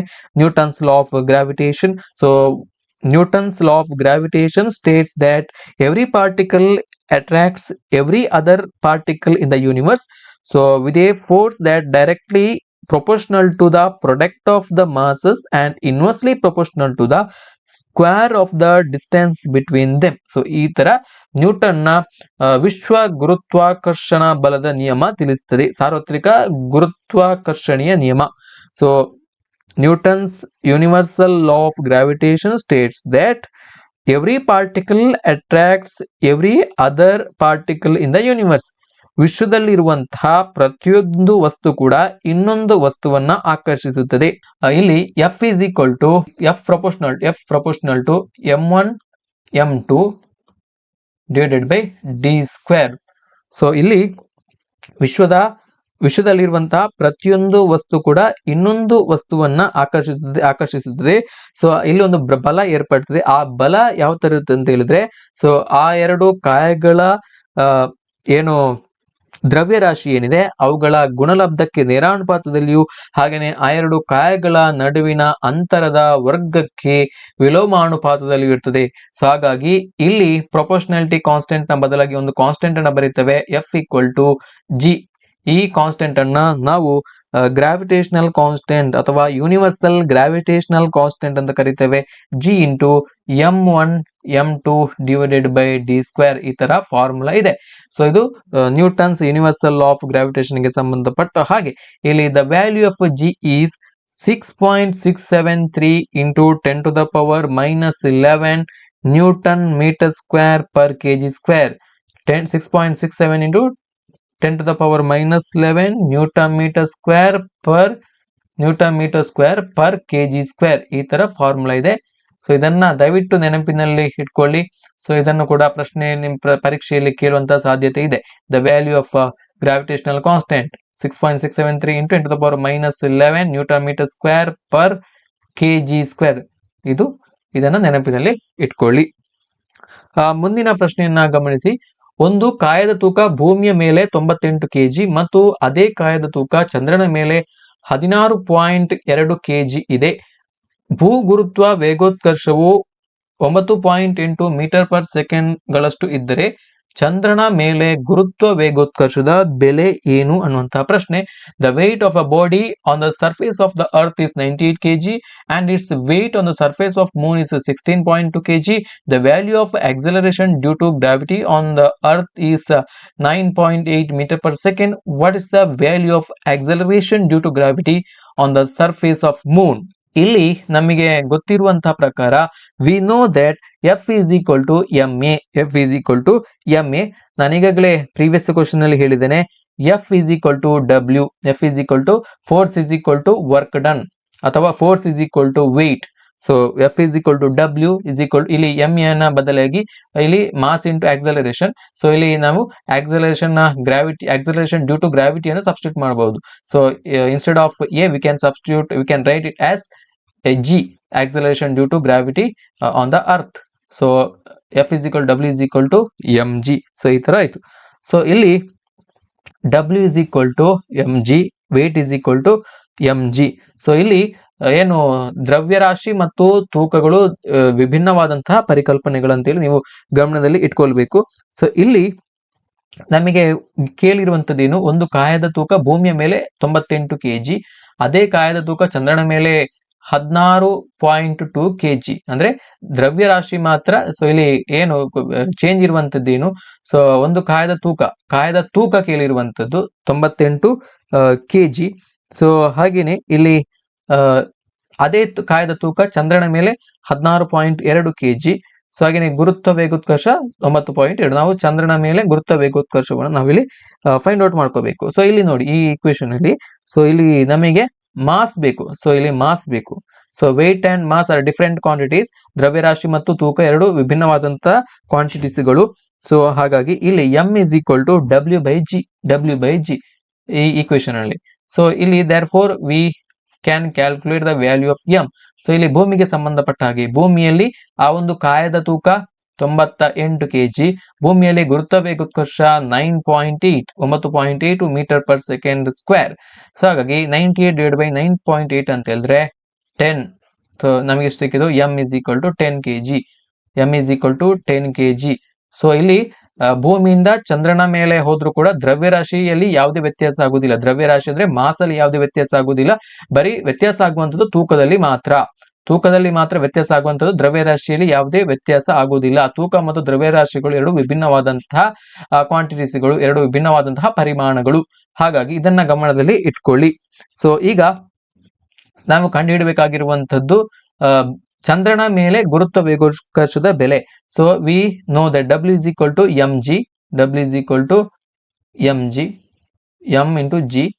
ಸೊ ಇಲ್ಲಿ ಮೂನ್ ನಲ್ಲಿ ಅಂದ್ರೆ ಚಂದ್ರನ ಮೇಲ್ಮೈನಲ್ಲಿ ತೂಕ ಅದನ್ನ ಅವರೇ ಕೊಟ್ಟಿದ್ದಾರೆ 16.2 ಅಂತೇಳಿ. ಸೊ ಇಲ್ಲಿ ಎಂ ಎಷ್ಟು ಬಂತು, ಕಾಯದ ತೂಕ ಎಷ್ಟು, ಕಾಯದ ದ್ರವ್ಯರಾಶಿ ಎಷ್ಟು, ಮಾಸ್ ಎಷ್ಟು, 10 ಕೆಜಿ. ಕಾಯದ ದ್ರವ್ಯರಾಶಿ 10 KG into G. So G ಅನ್ನು ನಾವು ಫೈಂಡ್ ಔಟ್ ಮಾಡ್ಕೋಬಹುದು. G with respect to G in the moon surface. So ಚಂದ್ರನಲ್ಲಿ ಗುರುತ್ವ ವೇಗೋತ್ಕರ್ಷದ ಬೆಲೆಯನ್ನು ನಾವು ಕಂಡುಹಿಡಬೇಕು. So therefore G M. So G M ಅಂತ ಹೇಳಿದ್ರೆ acceleration due to gravity on the surface of moon. So W M divided by 10. So W M ಎಷ್ಟು, ಆ ಕಾಯದ ಚಂದ್ರನ ಮೇಲ್ಮೈನಲ್ಲಿ ಕಾಯದ ತೂಕ ಎಷ್ಟು, 16.2. ಸೊ ಆ ಕಾಯದ ದ್ರವ್ಯರಾಶಿ ಎಷ್ಟು, 10 ಕೆಜಿ. ಸೊ ಹಾಗಾಗಿ ಇದನ್ನ ಡಿವೈಡ್ ಮಾಡಿದ್ರೆ ನಮಗೆ ಎಷ್ಟು ಬರ್ತದೆ ಅಂತ ಹೇಳಿದ್ರೆ 1.62 meter per second square. The acceleration due to gravity on the surface of moon is 1.62 meter per second square. So ಭೂಮಿಯ ಗುರುತ್ವ ವೇಗೋತ್ಕರ್ಷದಿಂದ ತುಂಬಾನೇ ಕಡಿಮೆಯ ಗುರುತ್ವ ವೇಗೋತ್ಕರ್ಷವನ್ನ ಗುರುತ್ವ ಶಕ್ತಿಯನ್ನ ಚಂದ್ರನ ಮೇಲ್ಮೈ ಹೊಂದಿದೆ.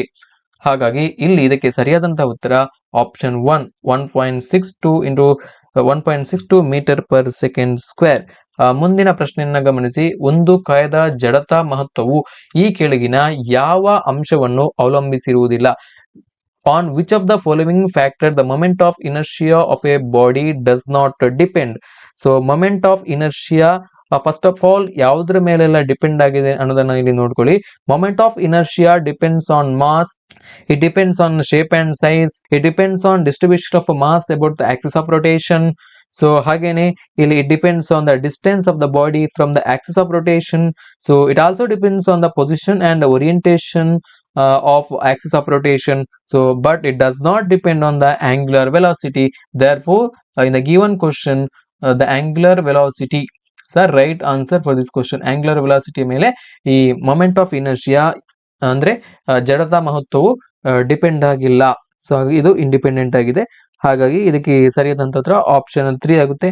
ಒಂದು ನೇರವಾದ ದ್ವಿಲೋಹ ಪಟ್ಟಿಯನ್ನು ತಾಮ್ರ ಅದರ ಆಲ್ಫಾ ವ್ಯಾಲ್ಯೂವನ್ನು ಕೊಟ್ಟಿದ್ದಾರೆ 1.60 to 1.62 into 10 to the power minus 6 kelvin inverse, ಮತ್ತು ಕಬ್ಬಿಣದ ಒಂದು ಸ್ಥಿರಾಂಕವನ್ನ ಕೊಟ್ಟಿದ್ದಾರೆ alpha 1.20 into 10 to the power minus 6 kelvin inverse.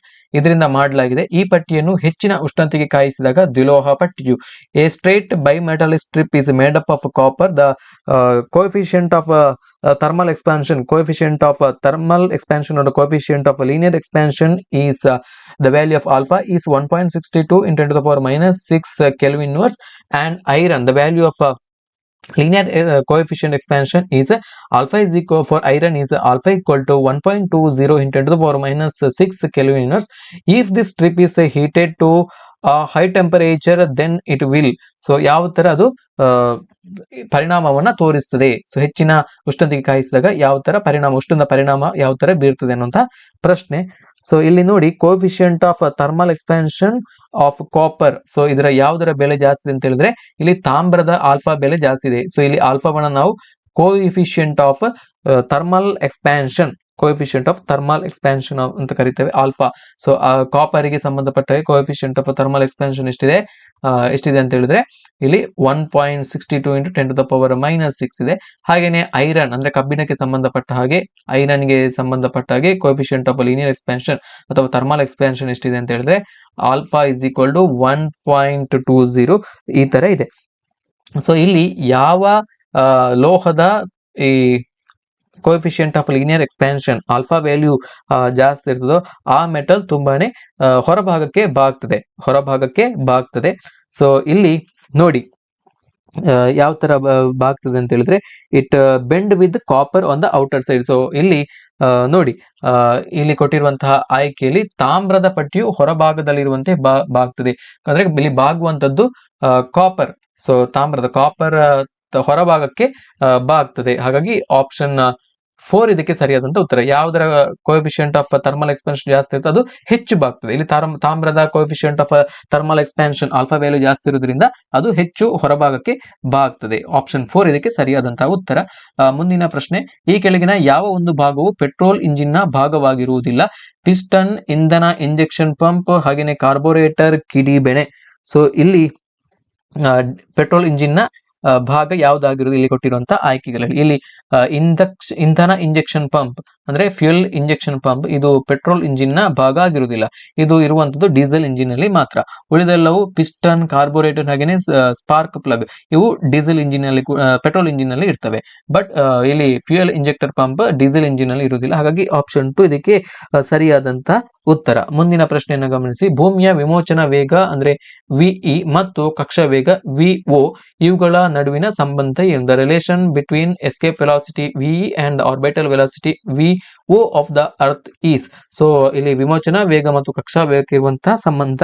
So ಇದಕ್ಕೆ ಇರುವಂತಹ ಸಂಬಂಧ ಹೇಗಿರ್ತದೆ ಅಂತ ಹೇಳಿದ್ರೆ ವಿಇ ಇಲ್ಲಿ ವಿಇ ಅಂತ ಹೇಳಿದ್ರೆ V escape velocity V E equal to square root of 2 into VO square root of 2 into V orbital. ಸೊ ಹಾಗಾಗಿ VE equal to square root of 2 into V0. So ಇದು ಸಂಬಂಧ. ಇದು ವಿಮೋಚನಾ ವೇಗ ಮತ್ತು ಇಲ್ಲಿ ಕಕ್ಷಾ ವೇಗಕ್ಕೆ ಇರುವಂತಹ ಸಂಬಂಧ.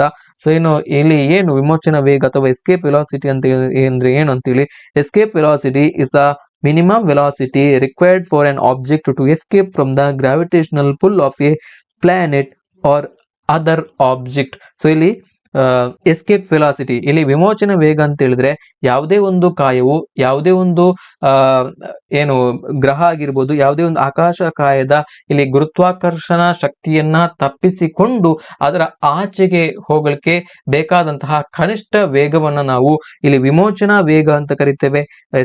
escape velocity is the minimum velocity required for an object to escape from the gravitational pull of a planet or other astronomical object. The escape velocity of earth is, so ಭೂಮಿಗೆ ಸಂಬಂಧಪಟ್ಟ ಹಾಗೆ ಇಲ್ಲಿ ಭೂಮಿಯ ವಿಮೋಚನಾ ವೇಗ the escape velocity of earth is 11.2, so 11.27 kilometre per second.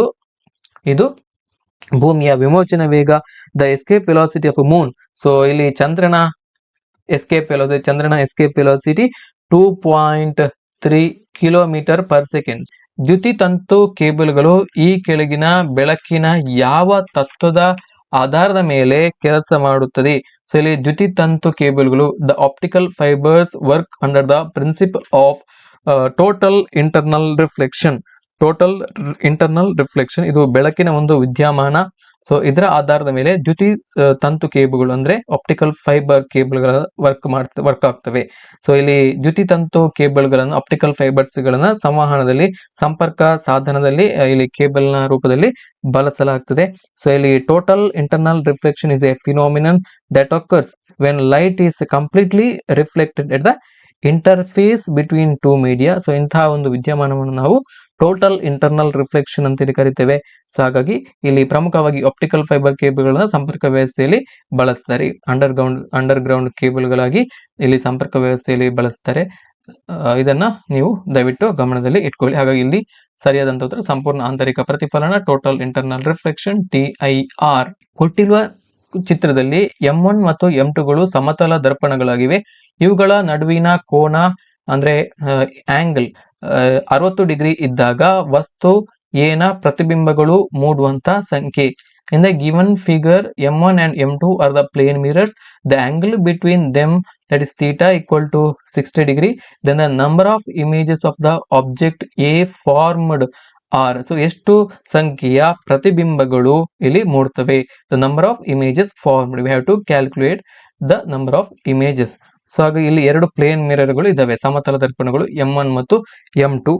So ಈ ಏನು number ಏನಿದೆ ಇಲ್ಲಿ ಪ್ರತಿಬಿಂಬ ಮೂಡುವಂತಹ ಒಂದು ಇಲ್ಲಿ number of images formed depends on the angle between the two mirrors. So ಈ ಆಂಗಲ್ ನ ಮಿಡ್ಲ್ ಅಲ್ಲಿ, ಸೊ ಈ ಆಂಗಲ್ ಏನಿದೆ ನೋಡಿ, ಈ ಎರಡು ಸಮತಲ ದರ್ಪಣಗಳ ನಡುವೆ ಇರುವಂತಹ ಕೋನದ ಆಧಾರದ ಮೇಲೆ ಇಲ್ಲಿ ಉಂಟಾಗುವಂತಹ ಪ್ರತಿಬಿಂಬಗಳ ಸಂಖ್ಯೆ ಆಧಾರಿತ ಆಗಿರುತ್ತದೆ.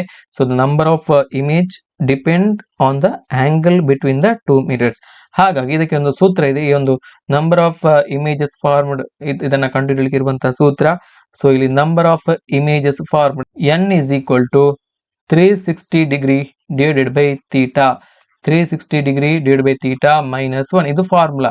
The number of images formed, ಇಲ್ಲಿ ಉಂಟಾಗುವಂತಹ ಪ್ರತಿಬಿಂಬಗಳ ಸಂಖ್ಯೆಯನ್ನು ಕಂಡುಹಿಡಿಯಲಿಕ್ಕೆ ಇರುವಂತಹ ಸೂತ್ರ 360 degree divided by theta minus 1, where theta equal to angle of inclination. where theta equal to angle of inclination ಅಂದ್ರೆ ಈ ಆಂಗಲ್ ನೋಡಿ. ಸೊ ಇದನ್ನ ನಾವು ಥೀಟಾ, ಸೊ ಆಂಗಲ್ ನ ಮೆಜರ್ ಅನ್ನ ಈ ತರ, ಸೊ ಈ ಒಂದು ಆಂಗಲ್ ಅನ್ನ ಈ ತರ ನಾವು ಆಂಗಲ್ ಆಫ್ ಇನ್ಕ್ಲಿನೇಷನ್ ಅಂತ ಹೇಳಿ ಕರಿತೇವೆ. ಸೊ ಇಲ್ಲಿ ಕೊಟ್ಟಿರುವಂತಹ ಪ್ರಶ್ನೆಯಲ್ಲಿ ಇಲ್ಲಿ theta is equal to 60 degree. So ಹಾಗಾಗಿ number of images form degree divided by theta 60 degree minus 1, 360 divided by 60 ಅಂತ ಹೇಳಿದ್ರೆ ಆನ್ಸರ್ 6. ಸೊ ಹಾಗಾಗಿ 6 ಮೈನಸ್ 1 ಅಂತ ಹೇಳಿದ್ರೆ 5. ಒಟ್ಟು 5 ಪ್ರತಿಬಿಂಬಗಳು ಈ ಒಂದು ಸಮತಲ ದರ್ಪಣಗಳಿಂದ ಬರುತ್ತವೆ. ಹಾಗಾಗಿ option 3, 5 is the right answer. ಮುಂದಿನ ಪ್ರಶ್ನೆ, ದಂತ ವೈದ್ಯರುಗಳು ದಂತ ಕ್ಷಯಗಳನ್ನು ವೀಕ್ಷಿಸಲು ಬಳಸುವ ದರ್ಪಣದ ವಿಧ. The type of mirror used by the dental surgeons as inspection mirrors to view the dental cavities. So dental ಡಾಕ್ಟರ್ಸ್ಗಳು ಸೊ ಇಲ್ಲಿ ಡೆಂಟಲ್ ಕ್ಯಾವಿಟಿಗಳನ್ನ ವೀಕ್ಷಣೆ ಮಾಡಲಿಕ್ಕೆ ಬಳಸುವಂತಹ ದರ್ಪಣದ ವಿಧ, ಮಿರರ್ ನ ಟೈಪ್ ಯಾವುದು ಅಂತ ಹೇಳಿ ಕೇಳಿದ್ದಾರೆ. ಸೊ ಇಲ್ಲಿ ಪ್ರಮುಖವಾಗಿ ಇಲ್ಲಿ ಅವರು ಬಳಸುವಂತದ್ದು ಇಲ್ಲಿ ಕಾನ್ಕೇವ್ ಮಿರರ್ ಅಂದ್ರೆ ನಿಮ್ನ ದರ್ಪಣ, ಕಾನ್ಕೇವ್ ಮಿರರ್ ಆಪ್ಷನ್ 1 ಸರಿಯಾದಂತ ಉತ್ತರ. ನಿಮ್ನ ದರ್ಪಣಗಳನ್ನ ದಂತವೈದ್ಯರು ಬಳಸ್ತಾರೆ. ಸೊ ಈ ನಿಮ್ನ ದರ್ಪಣಗಳನ್ನ ಇಲ್ಲಿ ದಂತವೈದ್ಯರು ಅಲ್ಲದೆ ಸೊ ಇಲ್ಲಿ ಏನು ಬೇರೆ ಯಾವ ಇದರಲ್ಲಿ ಬಳಸ್ತಾರೆ ಅಂತ ಹೇಳಿದ್ರೆ, ಸೊ ಇಲ್ಲಿ ವೆಹಿಕಲ್ ಹೆಡ್ಲೈಟ್ಸ್ ಗಳಲ್ಲಿ ಬಳಸ್ತಾರೆ. ಹಾಗೆಯೇ ಟಾರ್ಚ್ ಲೈಟ್ ನಲ್ಲಿ ಕೂಡ ಬಳಸ್ತಾರೆ. ಇದರ ಬೇರೆ ಬೇರೆ ಡೈಲಿ ಲೈಫ್ ಅಲ್ಲಿ ನಿಮ್ಮ ನಿತ್ಯ ಜೀವನದಲ್ಲಿ ಕಾನ್ಕೇವ್ ಮಿರರ್ ಅನ್ನ ನಿಮ್ನ ದರ್ಪಣವನ್ನ ಬಳಸ್ತಾರೆ. ಹಾಗೆಯೇ ಇಲ್ಲಿ ಯೂಸಸ್ ಆಫ್ ಕಾನ್ವೆಕ್ಸ್ ಮಿರರ್ ಅಂದ್ರೆ ಪೀನ ದರ್ಪಣಗಳ ಉಪಯೋಗ. ಸೊ ಇದನ್ನ ವೆಹಿಕಲ್ಸ್ ಅಲ್ಲಿ ರೇರ್ ಏನು ಮಿರರ್ಸ್ ಏನಿದೆ ಅದರಲ್ಲಿ ಬಳಸ್ತಾರೆ. ಹಾಗೆಯೇ ಮ್ಯಾಗ್ನಿಫೈಯಿಂಗ್ ಆಬ್ಜೆಕ್ಟ್ಸ್ ಗಳಲ್ಲಿ ಬಳಸ್ತಾರೆ. ಸೊ ಹಾಗೆಯೇ ಸನ್ ಗ್ಲಾಸಸ್ ಗಳಿಗೆ ಬಳಸ್ತಾರೆ. ಹಾಗೆಯೇ ಇಲ್ಲಿ ಸೆಕ್ಯೂರಿಟಿ ಮಿರರ್ಸ್ ಇವುಗಳನ್ನೆಲ್ಲ ಬಳಸಲಾಗ್ತದೆ. ಹಾಗಾಗಿ ಇದಕ್ಕೆ ಸರಿಯಾದಂತ ಉತ್ತರ ಆಪ್ಷನ್ 1 ಕಾನ್ಕೇವ್ ಮಿರರ್.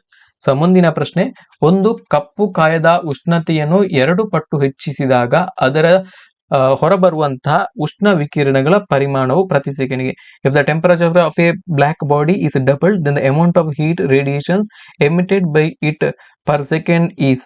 ಸೊ ಒಂದು ಕಪ್ಪು ಕಾಯದ ಉಷ್ಣತೆಯನ್ನ 2 ಪಟ್ಟು ಹೆಚ್ಚಿಸಿದಾಗ ಅದರಿಂದ ಹೊರಬರುವಂತಹ ಉಷ್ಣ ವಿಕಿರಣಗಳ ಪರಿಮಾಣವು ಪ್ರತಿ ಸೆಕೆಂಡ್ಗೆ ಯಾವ ತರ ಇರ್ತದೆ? ಎಷ್ಟು ಪ್ರಮಾಣದಲ್ಲಿ ಉಷ್ಣ ವಿಕಿರಣಗಳು ಬಿಡುಗಡೆಯಾಗ್ತವೆ? ಸೊ ಇಲ್ಲಿ ಈ ಒಂದು ಬ್ಲಾಕ್ ಬಾಡಿ ರೇಡಿಯೇಷನ್ ಗೆ ಸಂಬಂಧಪಟ್ಟ ಹಾಗೆ ಸ್ಟೀಫನ್ ಬೋಲ್ಟ್ಜ್ಮನ್ ಲಾ ಇದೆ. Rate of loss of heat by radiation of a black body is given by the Stephen Boltzmann law. The amount of heat radiation released Q equal to sigma into T to the power 4. So if T is doubled, Q becomes 2 to the power. ಇಲ್ಲಿ ಏನು ಒಂದು ಕಪ್ಪು ಕಾಯದ ಉಷ್ಣತೆಯನ್ನ 2 ಪಟ್ಟು ಹೆಚ್ಚಿದೆ ಅಂದ್ರೆ Q ಅನ್ನ double ಮಾಡಿದೆ ಅಂದ್ರೆ Q ಇರುವಂತದ್ದು 2 ಆದಾಗ ಅಂದ್ರೆ Q ಇರುವಂತದ್ದು 2Q ಆದಾಗ, ಸೊ ಆಗ ಇಲ್ಲಿ ರಿಲೀಸ್ ಆಗುವಂತಹ ಉಷ್ಣ ವಿಕಿರಣಗಳ ಪರಿಮಾಣ ಅಂದ್ರೆ T ಯಾವ ತರ ಇರ್ತದೆ? ಹಾಗಾಗಿ ಇಲ್ಲಿ T ಇಸ್ ಡಬಲ್ಡ್. ಸೊ ಇಲ್ಲಿ ಟೆಂಪರೇಚರ್ ಅನ್ನ ಡಬಲ್ ಮಾಡಿದಾಗ T ಇರುವಂತದ್ದು 2T ಆದಾಗ 2 into T ಆದಾಗ ಇಲ್ಲಿ 2 to the power 4 equal to 16. 2 ಗುಣಿಸು 2 ಗುಣಿಸು 2 ಗುಣಿಸು 2 ಅಂತ ಹೇಳಿದ್ರೆ ಇಲ್ಲಿ 16 2 to the power 4 ಆಗ್ತದೆ. ಹಾಗಾಗಿ ಡಬಲ್ ಮಾಡಿದಾಗ 16 ಆಗ್ತದೆ. 16 ಪಟ್ಟು ಹೆಚ್ಚುತ್ತದೆ. It increases by 16 times. ಮುಂದೆ ಬರುವಂತಹ ಎಲ್ಲ ಪ್ರಶ್ನೆಗಳು ಕೂಡ ಬೋಧನಶಾಸ್ತ್ರಕ್ಕೆ ಸಂಬಂಧಪಟ್ಟ ಹಾಗೆ ಇಲ್ಲಿ ಕೇಳಿರುವಂತಹ ಎಲ್ಲ ಪ್ರಶ್ನೆಗಳು question number 91 to question number 100. ಈ ಕೆಳಗಿನವುಗಳಲ್ಲಿ ಯಾವ ಹಂತಗಳು ನಿರ್ದೇಶಿತ ಅನ್ವೇಷಣಾ ಪದ್ಧತಿಗೆ ಸಂಬಂಧಿಸಿವೆ? Which of the following stages are related to guided discovery method? So ಇಲ್ಲಿ ಬೇರೆ ಬೇರೆ ಆಯ್ಕೆಗಳನ್ನ ನೀಡಲಾಗಿದೆ. ಸೊ ಇಲ್ಲಿ ಗೈಡೆಡ್ ಡಿಸ್ಕವರಿಯಲ್ಲಿ ಮೊದಲು ಬರುವಂತದ್ದು ಗೈಡೆಡ್ ಡಿಸ್ಕವರಿ ಅಂದ್ರೆ ಏನು ಅನ್ನೋದನ್ನ ನಾವು ತಿಳ್ಕೊಳ್ಬೇಕು. Guided Discovery is A teaching method that involves a teacher providing examples and helping students to find the rules themselves. ಇಲ್ಲಿ ಗೈಡೆಡ್ ಡಿಸ್ಕವರಿಯಲ್ಲಿ ಅಂದ್ರೆ ಸಂಶೋಧನಾ ಮಾರ್ಗದರ್ಶನ ಅಂತ ಹೇಳಿ ಕರೀತೇವೆ.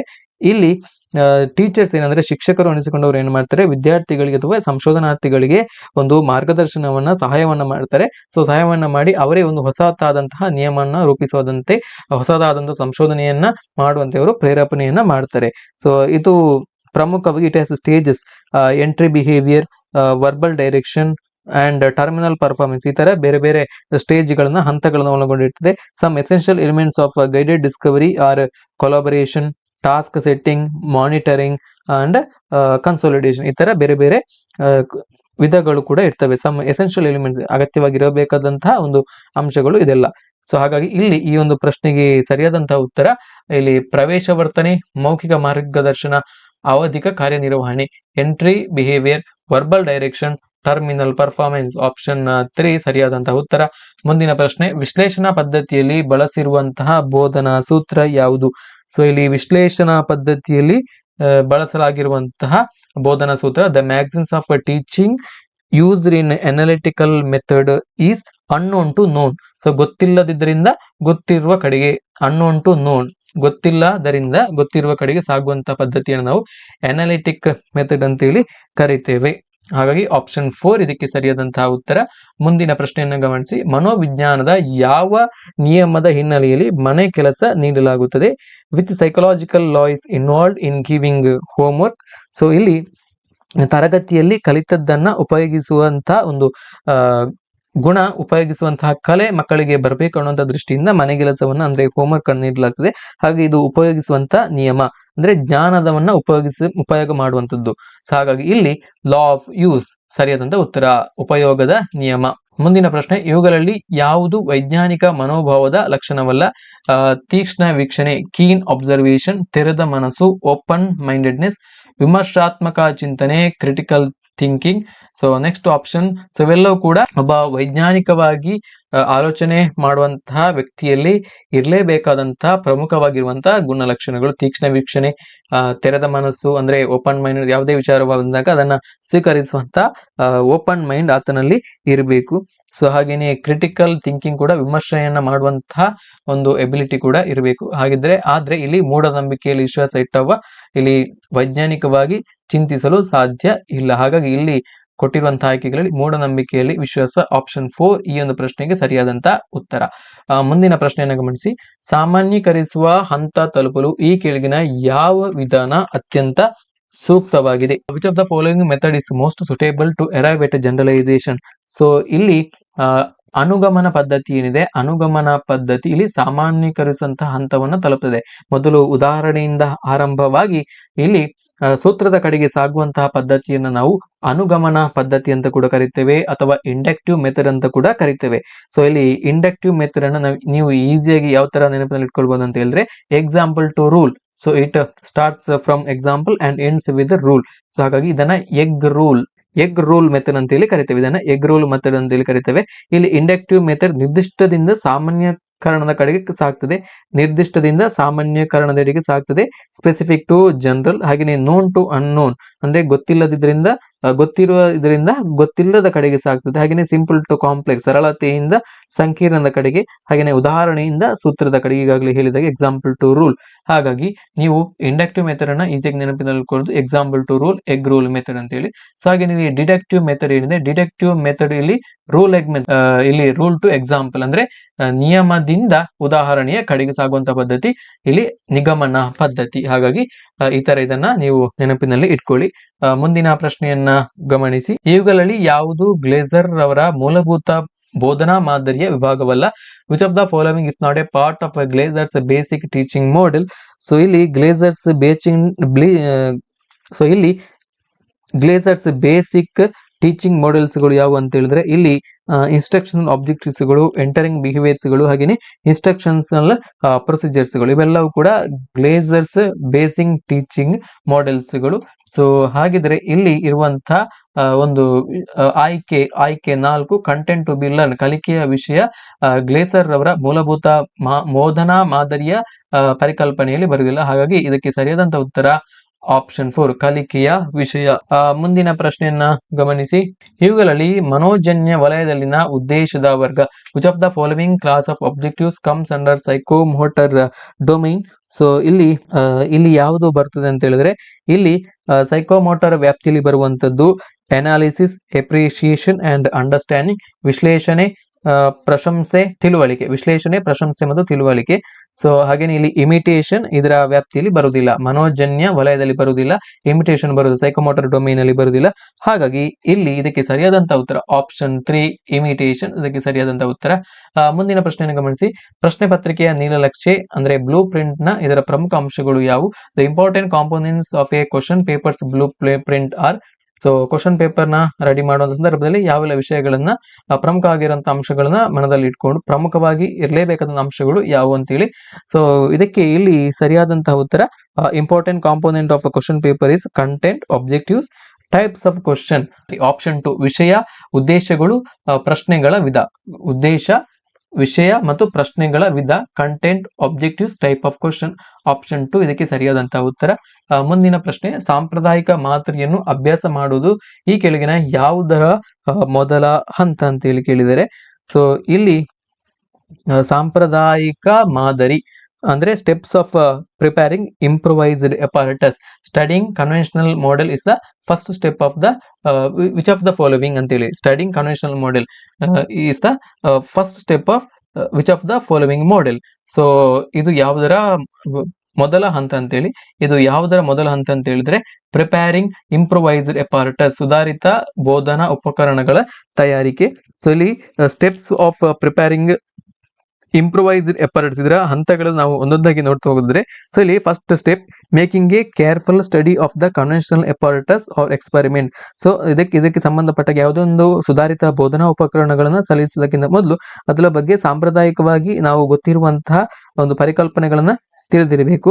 ಸೊ ಅದರ ಬಗ್ಗೆ ನಾವು ಸ್ಟಡಿಯನ್ನ ಮಾಡಿರ್ಬೇಕು. ಮುಂದಿನ ಹಂತ thinking of some low cost substitute that may be available in the locality. So ಆ ಒಂದು ಬೋಧನಾ ಉಪಕರಣವನ್ನ ತಯಾರಿಸುವಂತ ಸಂದರ್ಭದಲ್ಲಿ ಸೊ ಈಗಿನ ಮಾರುಕಟ್ಟೆಯಲ್ಲಿ ಇರುವಂತಹ ಲೋ ಕಾಸ್ಟ್ ಮೆಟೀರಿಯಲ್ಗಳನ್ನ, ಲೋ ಕಾಸ್ಟ್ ವಸ್ತುಗಳನ್ನ ನಾವು ಖರ್ಚು ಕಡಿಮೆ ಮಾಡಬಹುದಂತಹ ವಸ್ತುಗಳನ್ನ ನಾವು ಫೈಂಡ್ ಔಟ್ ಮಾಡ್ಕೋಬೇಕು.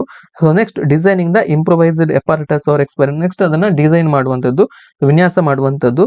ಮುಂದಿನ ಹಂತ putting the improvised apparatus to test. So ನಾವು ತಯಾರು ಮಾಡಿದಂತ ಸುಧಾರಿತ ಬೋಧನಾ ಉಪಕರಣಗಳನ್ನ ಪರೀಕ್ಷೆಗೆ ಒಳಪಡಿಸಲು ಸರಿಯಾಗಿ ಕೆಲಸ ಮಾಡುತ್ತಿರುವುದನ್ನು ನಾವು ಪರೀಕ್ಷಿಸುವಂಥದ್ದು. ಹಾಗೇನೆ ಇಲ್ಲಿ ಮುಂದಿನ ಹಂತ making the use of the improvised apparatus in the laboratory for demonstration or practical. ನಾವು ತಯಾರು ಮಾಡಿದಂತ ಸುಧಾರಿತ ಬೋಧನಾ ಉಪಕರಣಗಳನ್ನ ನಮ್ಮ ಅಗತ್ಯಗಳ ತಕ್ಕಂತೆ ಸೊ ಬೋಧನಾ ಕಲಿಕಾ ಉದ್ದೇಶಕ್ಕೆ ಬಳಸಿಕೊಳ್ಳುವಂಥದ್ದು. ಸೊ ಹಾಗಾಗಿ ಈ ತರ ಮೆಥಡ್ಗಳನ್ನ ಹೊಂದಿರ್ತವೆ. ಹಾಗಾಗಿ ಇಲ್ಲಿ ಇದರ ಮೊದಲ ಹಂತ ಸುಧಾರಿತ ಬೋಧನಾ ಉಪಕರಣಗಳ ಮೊದಲ ಹಂತ ಸ್ಟಡಿಂಗ್ ಕನ್ವೆನ್ಷನಲ್ ಮಾಡೆಲ್, ಸಾಂಪ್ರದಾಯಿಕ ಮಾದರಿಯನ್ನ ಅಭ್ಯಾಸ ಮಾಡುವುದು. ಹಾಗಾಗಿ ಆಪ್ಷನ್ 1 ಒಂದು ಸರಿಯಾದಂತಹ ಉತ್ತರ. ಮುಂದಿನ ಪ್ರಶ್ನೆಯನ್ನು ಗಮನಿಸಿ. ಕ್ಷ ಕಿರಣಗಳು ಎಂಬ ಪಾಠವನ್ನು ಪರಿಣಾಮಕಾರಿಯಾಗಿ ಬೋಧಿಸಲು ಅತ್ಯಂತ ಸೂಕ್ತ ವಿಧಾನ. ಸೊ ಕ್ಷ ಕಿರಣ ಅಂದ್ರೆ to teach the topic X rays effectively the most suitable method of teaching is it is nothing but lecture cum demonstration method, ಉಪನ್ಯಾಸ ಪ್ರಾತ್ಯಕ್ಷಿಕ ವಿಧಾನ. ಸೊ ಇಲ್ಲಿ ಉಪನ್ಯಾಸ ಪ್ರಾತ್ಯಕ್ಷಿಕ ವಿಧಾನ ಅಂತ ಹೇಳಿದ್ರೆ ಇಲ್ಲಿ ಶಿಕ್ಷಕರು ಏನು ಮಾಡ್ತಾರೆ ಅಂತ ಹೇಳಿದ್ರೆ, ಸೊ ಇಲ್ಲಿ ಅವರ ಬೋಧನೆಗೆ ಸಂಬಂಧಪಟ್ಟ ಹಾಗೆ ಪ್ರಾತ್ಯಕ್ಷತೆಯನ್ನ ತರಗತಿಯಲ್ಲಿ ಮಾಡಿ ತೋರಿಸ್ತಾರೆ, ಡೆಮೋನ್ಸ್ಟ್ರೇಷನ್ ಅನ್ನ ಮಾಡ್ತಾರೆ. ಸೊ ಇಲ್ಲಿ ಎಕ್ಸ್ರೇ ಅನ್ನ ಬೋಧಿಸುವ ಸಂದರ್ಭದಲ್ಲಿ ಯಾವುದೇ ಒಂದು ಓಲ್ಡ್ ಎಕ್ಸ್ರೇ ಫಿಲ್ಮ್ ಅನ್ನ ತೆಗೆದುಕೊಂಡು ಬಂದು ಸೊ ಈ ತರ ಎಕ್ಸ್ರೇ ಪ್ರೊಸೆಸ್ ಅನ್ನ ಮಾಡಲಾಗ್ತದೆ. ಈ ಒಂದು ಎಕ್ಸ್ರೇ ಕಿರಣದ ಮುಖಾಂತರ ತೆಗೆದಂತಹ ಚಿತ್ರಗಳು, ಇಮೇಜಸ್ಗಳು, ದೇಹದ ಆಂತರಿಕ ಅಂಗಗಳ ಚಿತ್ರಗಳು ಈ ತರ ಇರ್ತವೆ ಅನ್ನೋದನ್ನ ಶಿಕ್ಷಕರು ಮಕ್ಕಳ ಎದುರಿಗೆ ಆ ಒಂದು ಎಕ್ಸ್ರೇ ಫಿಲ್ಮ್ ಅನ್ನು ತೋರಿಸಿ ಅಧ್ಯಯನವನ್ನು ಮಾಡುವುದು. ಹಾಗಾಗಿ ಇದನ್ನ ಪ್ರಾತ್ಯಕ್ಷತೆಯನ್ನು ತೋರಿಸಿದ್ರೆ ಇದನ್ನ ಉಪನ್ಯಾಸ ಪ್ರಾತ್ಯಕ್ಷಿತ ವಿಧಾನ ಅಂತ ಕೇಳ್ತಾರೆ. ಇಲ್ಲಿ ಲೆಕ್ಚರಿಂಗ್ ಕೂಡ ಮಾಡ್ತಾರೆ, ಉಪನ್ಯಾಸವನ್ನ ಕೂಡ ಮಾಡ್ತಾರೆ, ಹಾಗೇನೆ ಪ್ರಾತ್ಯಕ್ಷತೆಯನ್ನು ಕೂಡ ತೋರಿಸ್ತಾರೆ. ಹಾಗಾಗಿ ಇದನ್ನ ನಾವು ಲೆಕ್ಚರ್ ಕಮ್ ಡೆಮೋನ್ಸ್ಟ್ರೇಷನ್ ಮೆಥಡ್ ಅಂತ ಕರಿತೇವೆ. ಇದೊಂದು ಅತ್ಯಂತ ಪರಿಣಾಮಕಾರಿಯಾದ ಬೋಧನಾ ವಿಧಾನ ಆಗಿರುವಂತದ್ದು ಈ ಒಂದು ಎಕ್ಸ್ರೇ ಅನ್ನುವಂತ ಒಂದು ಟಾಪಿಕ್ ಅನ್ನ ಬೋಧಿಸುವಂತ ಸಂದರ್ಭದಲ್ಲಿ. ಸೊ ಸ್ನೇಹಿತರೆ, ಇವಿಷ್ಟು 2015ರಲ್ಲಿ ನಡೆದಂತಹ ಪ್ರೌಢಶಾಲಾ ಶಿಕ್ಷಕರ ನೇಮಕಾತಿ ಪರೀಕ್ಷೆಯ ಭೌತಶಾಸ್ತ್ರಕ್ಕೆ ಸಂಬಂಧಪಟ್ಟ ಹಾಗೆ ಕೇಳಿರುವಂತಹ ಪ್ರಶ್ನೆಗಳು. ಸೊ ಹಾಗಾಗಿ ಈ ವಿಡಿಯೋ ನಿಮಗೆ ಒಂದು ವೇಳೆ ಯೂಸ್ಫುಲ್ ಅನಿಸಿದ್ರೆ ವಿಡಿಯೋವನ್ನ ಲೈಕ್ ಮಾಡಿ, ಹಾಗೇನೆ ನಮ್ಮ ವಿಡಿಯೋವನ್ನ ಕೂಡ ಹೆಚ್ಚೆಚ್ಚು ಸಂಖ್ಯೆಗಳಲ್ಲಿ ಶೇರ್ ಮಾಡಿ. ನಮ್ಮ ಚಾನೆಲ್ ಅನ್ನು ಕೂಡ ದಯವಿಟ್ಟು ಸಬ್ಸ್ಕ್ರೈಬ್ ಮಾಡ್ಕೊಳ್ಳಿ. Thank you. ನಮಸ್ತೆ.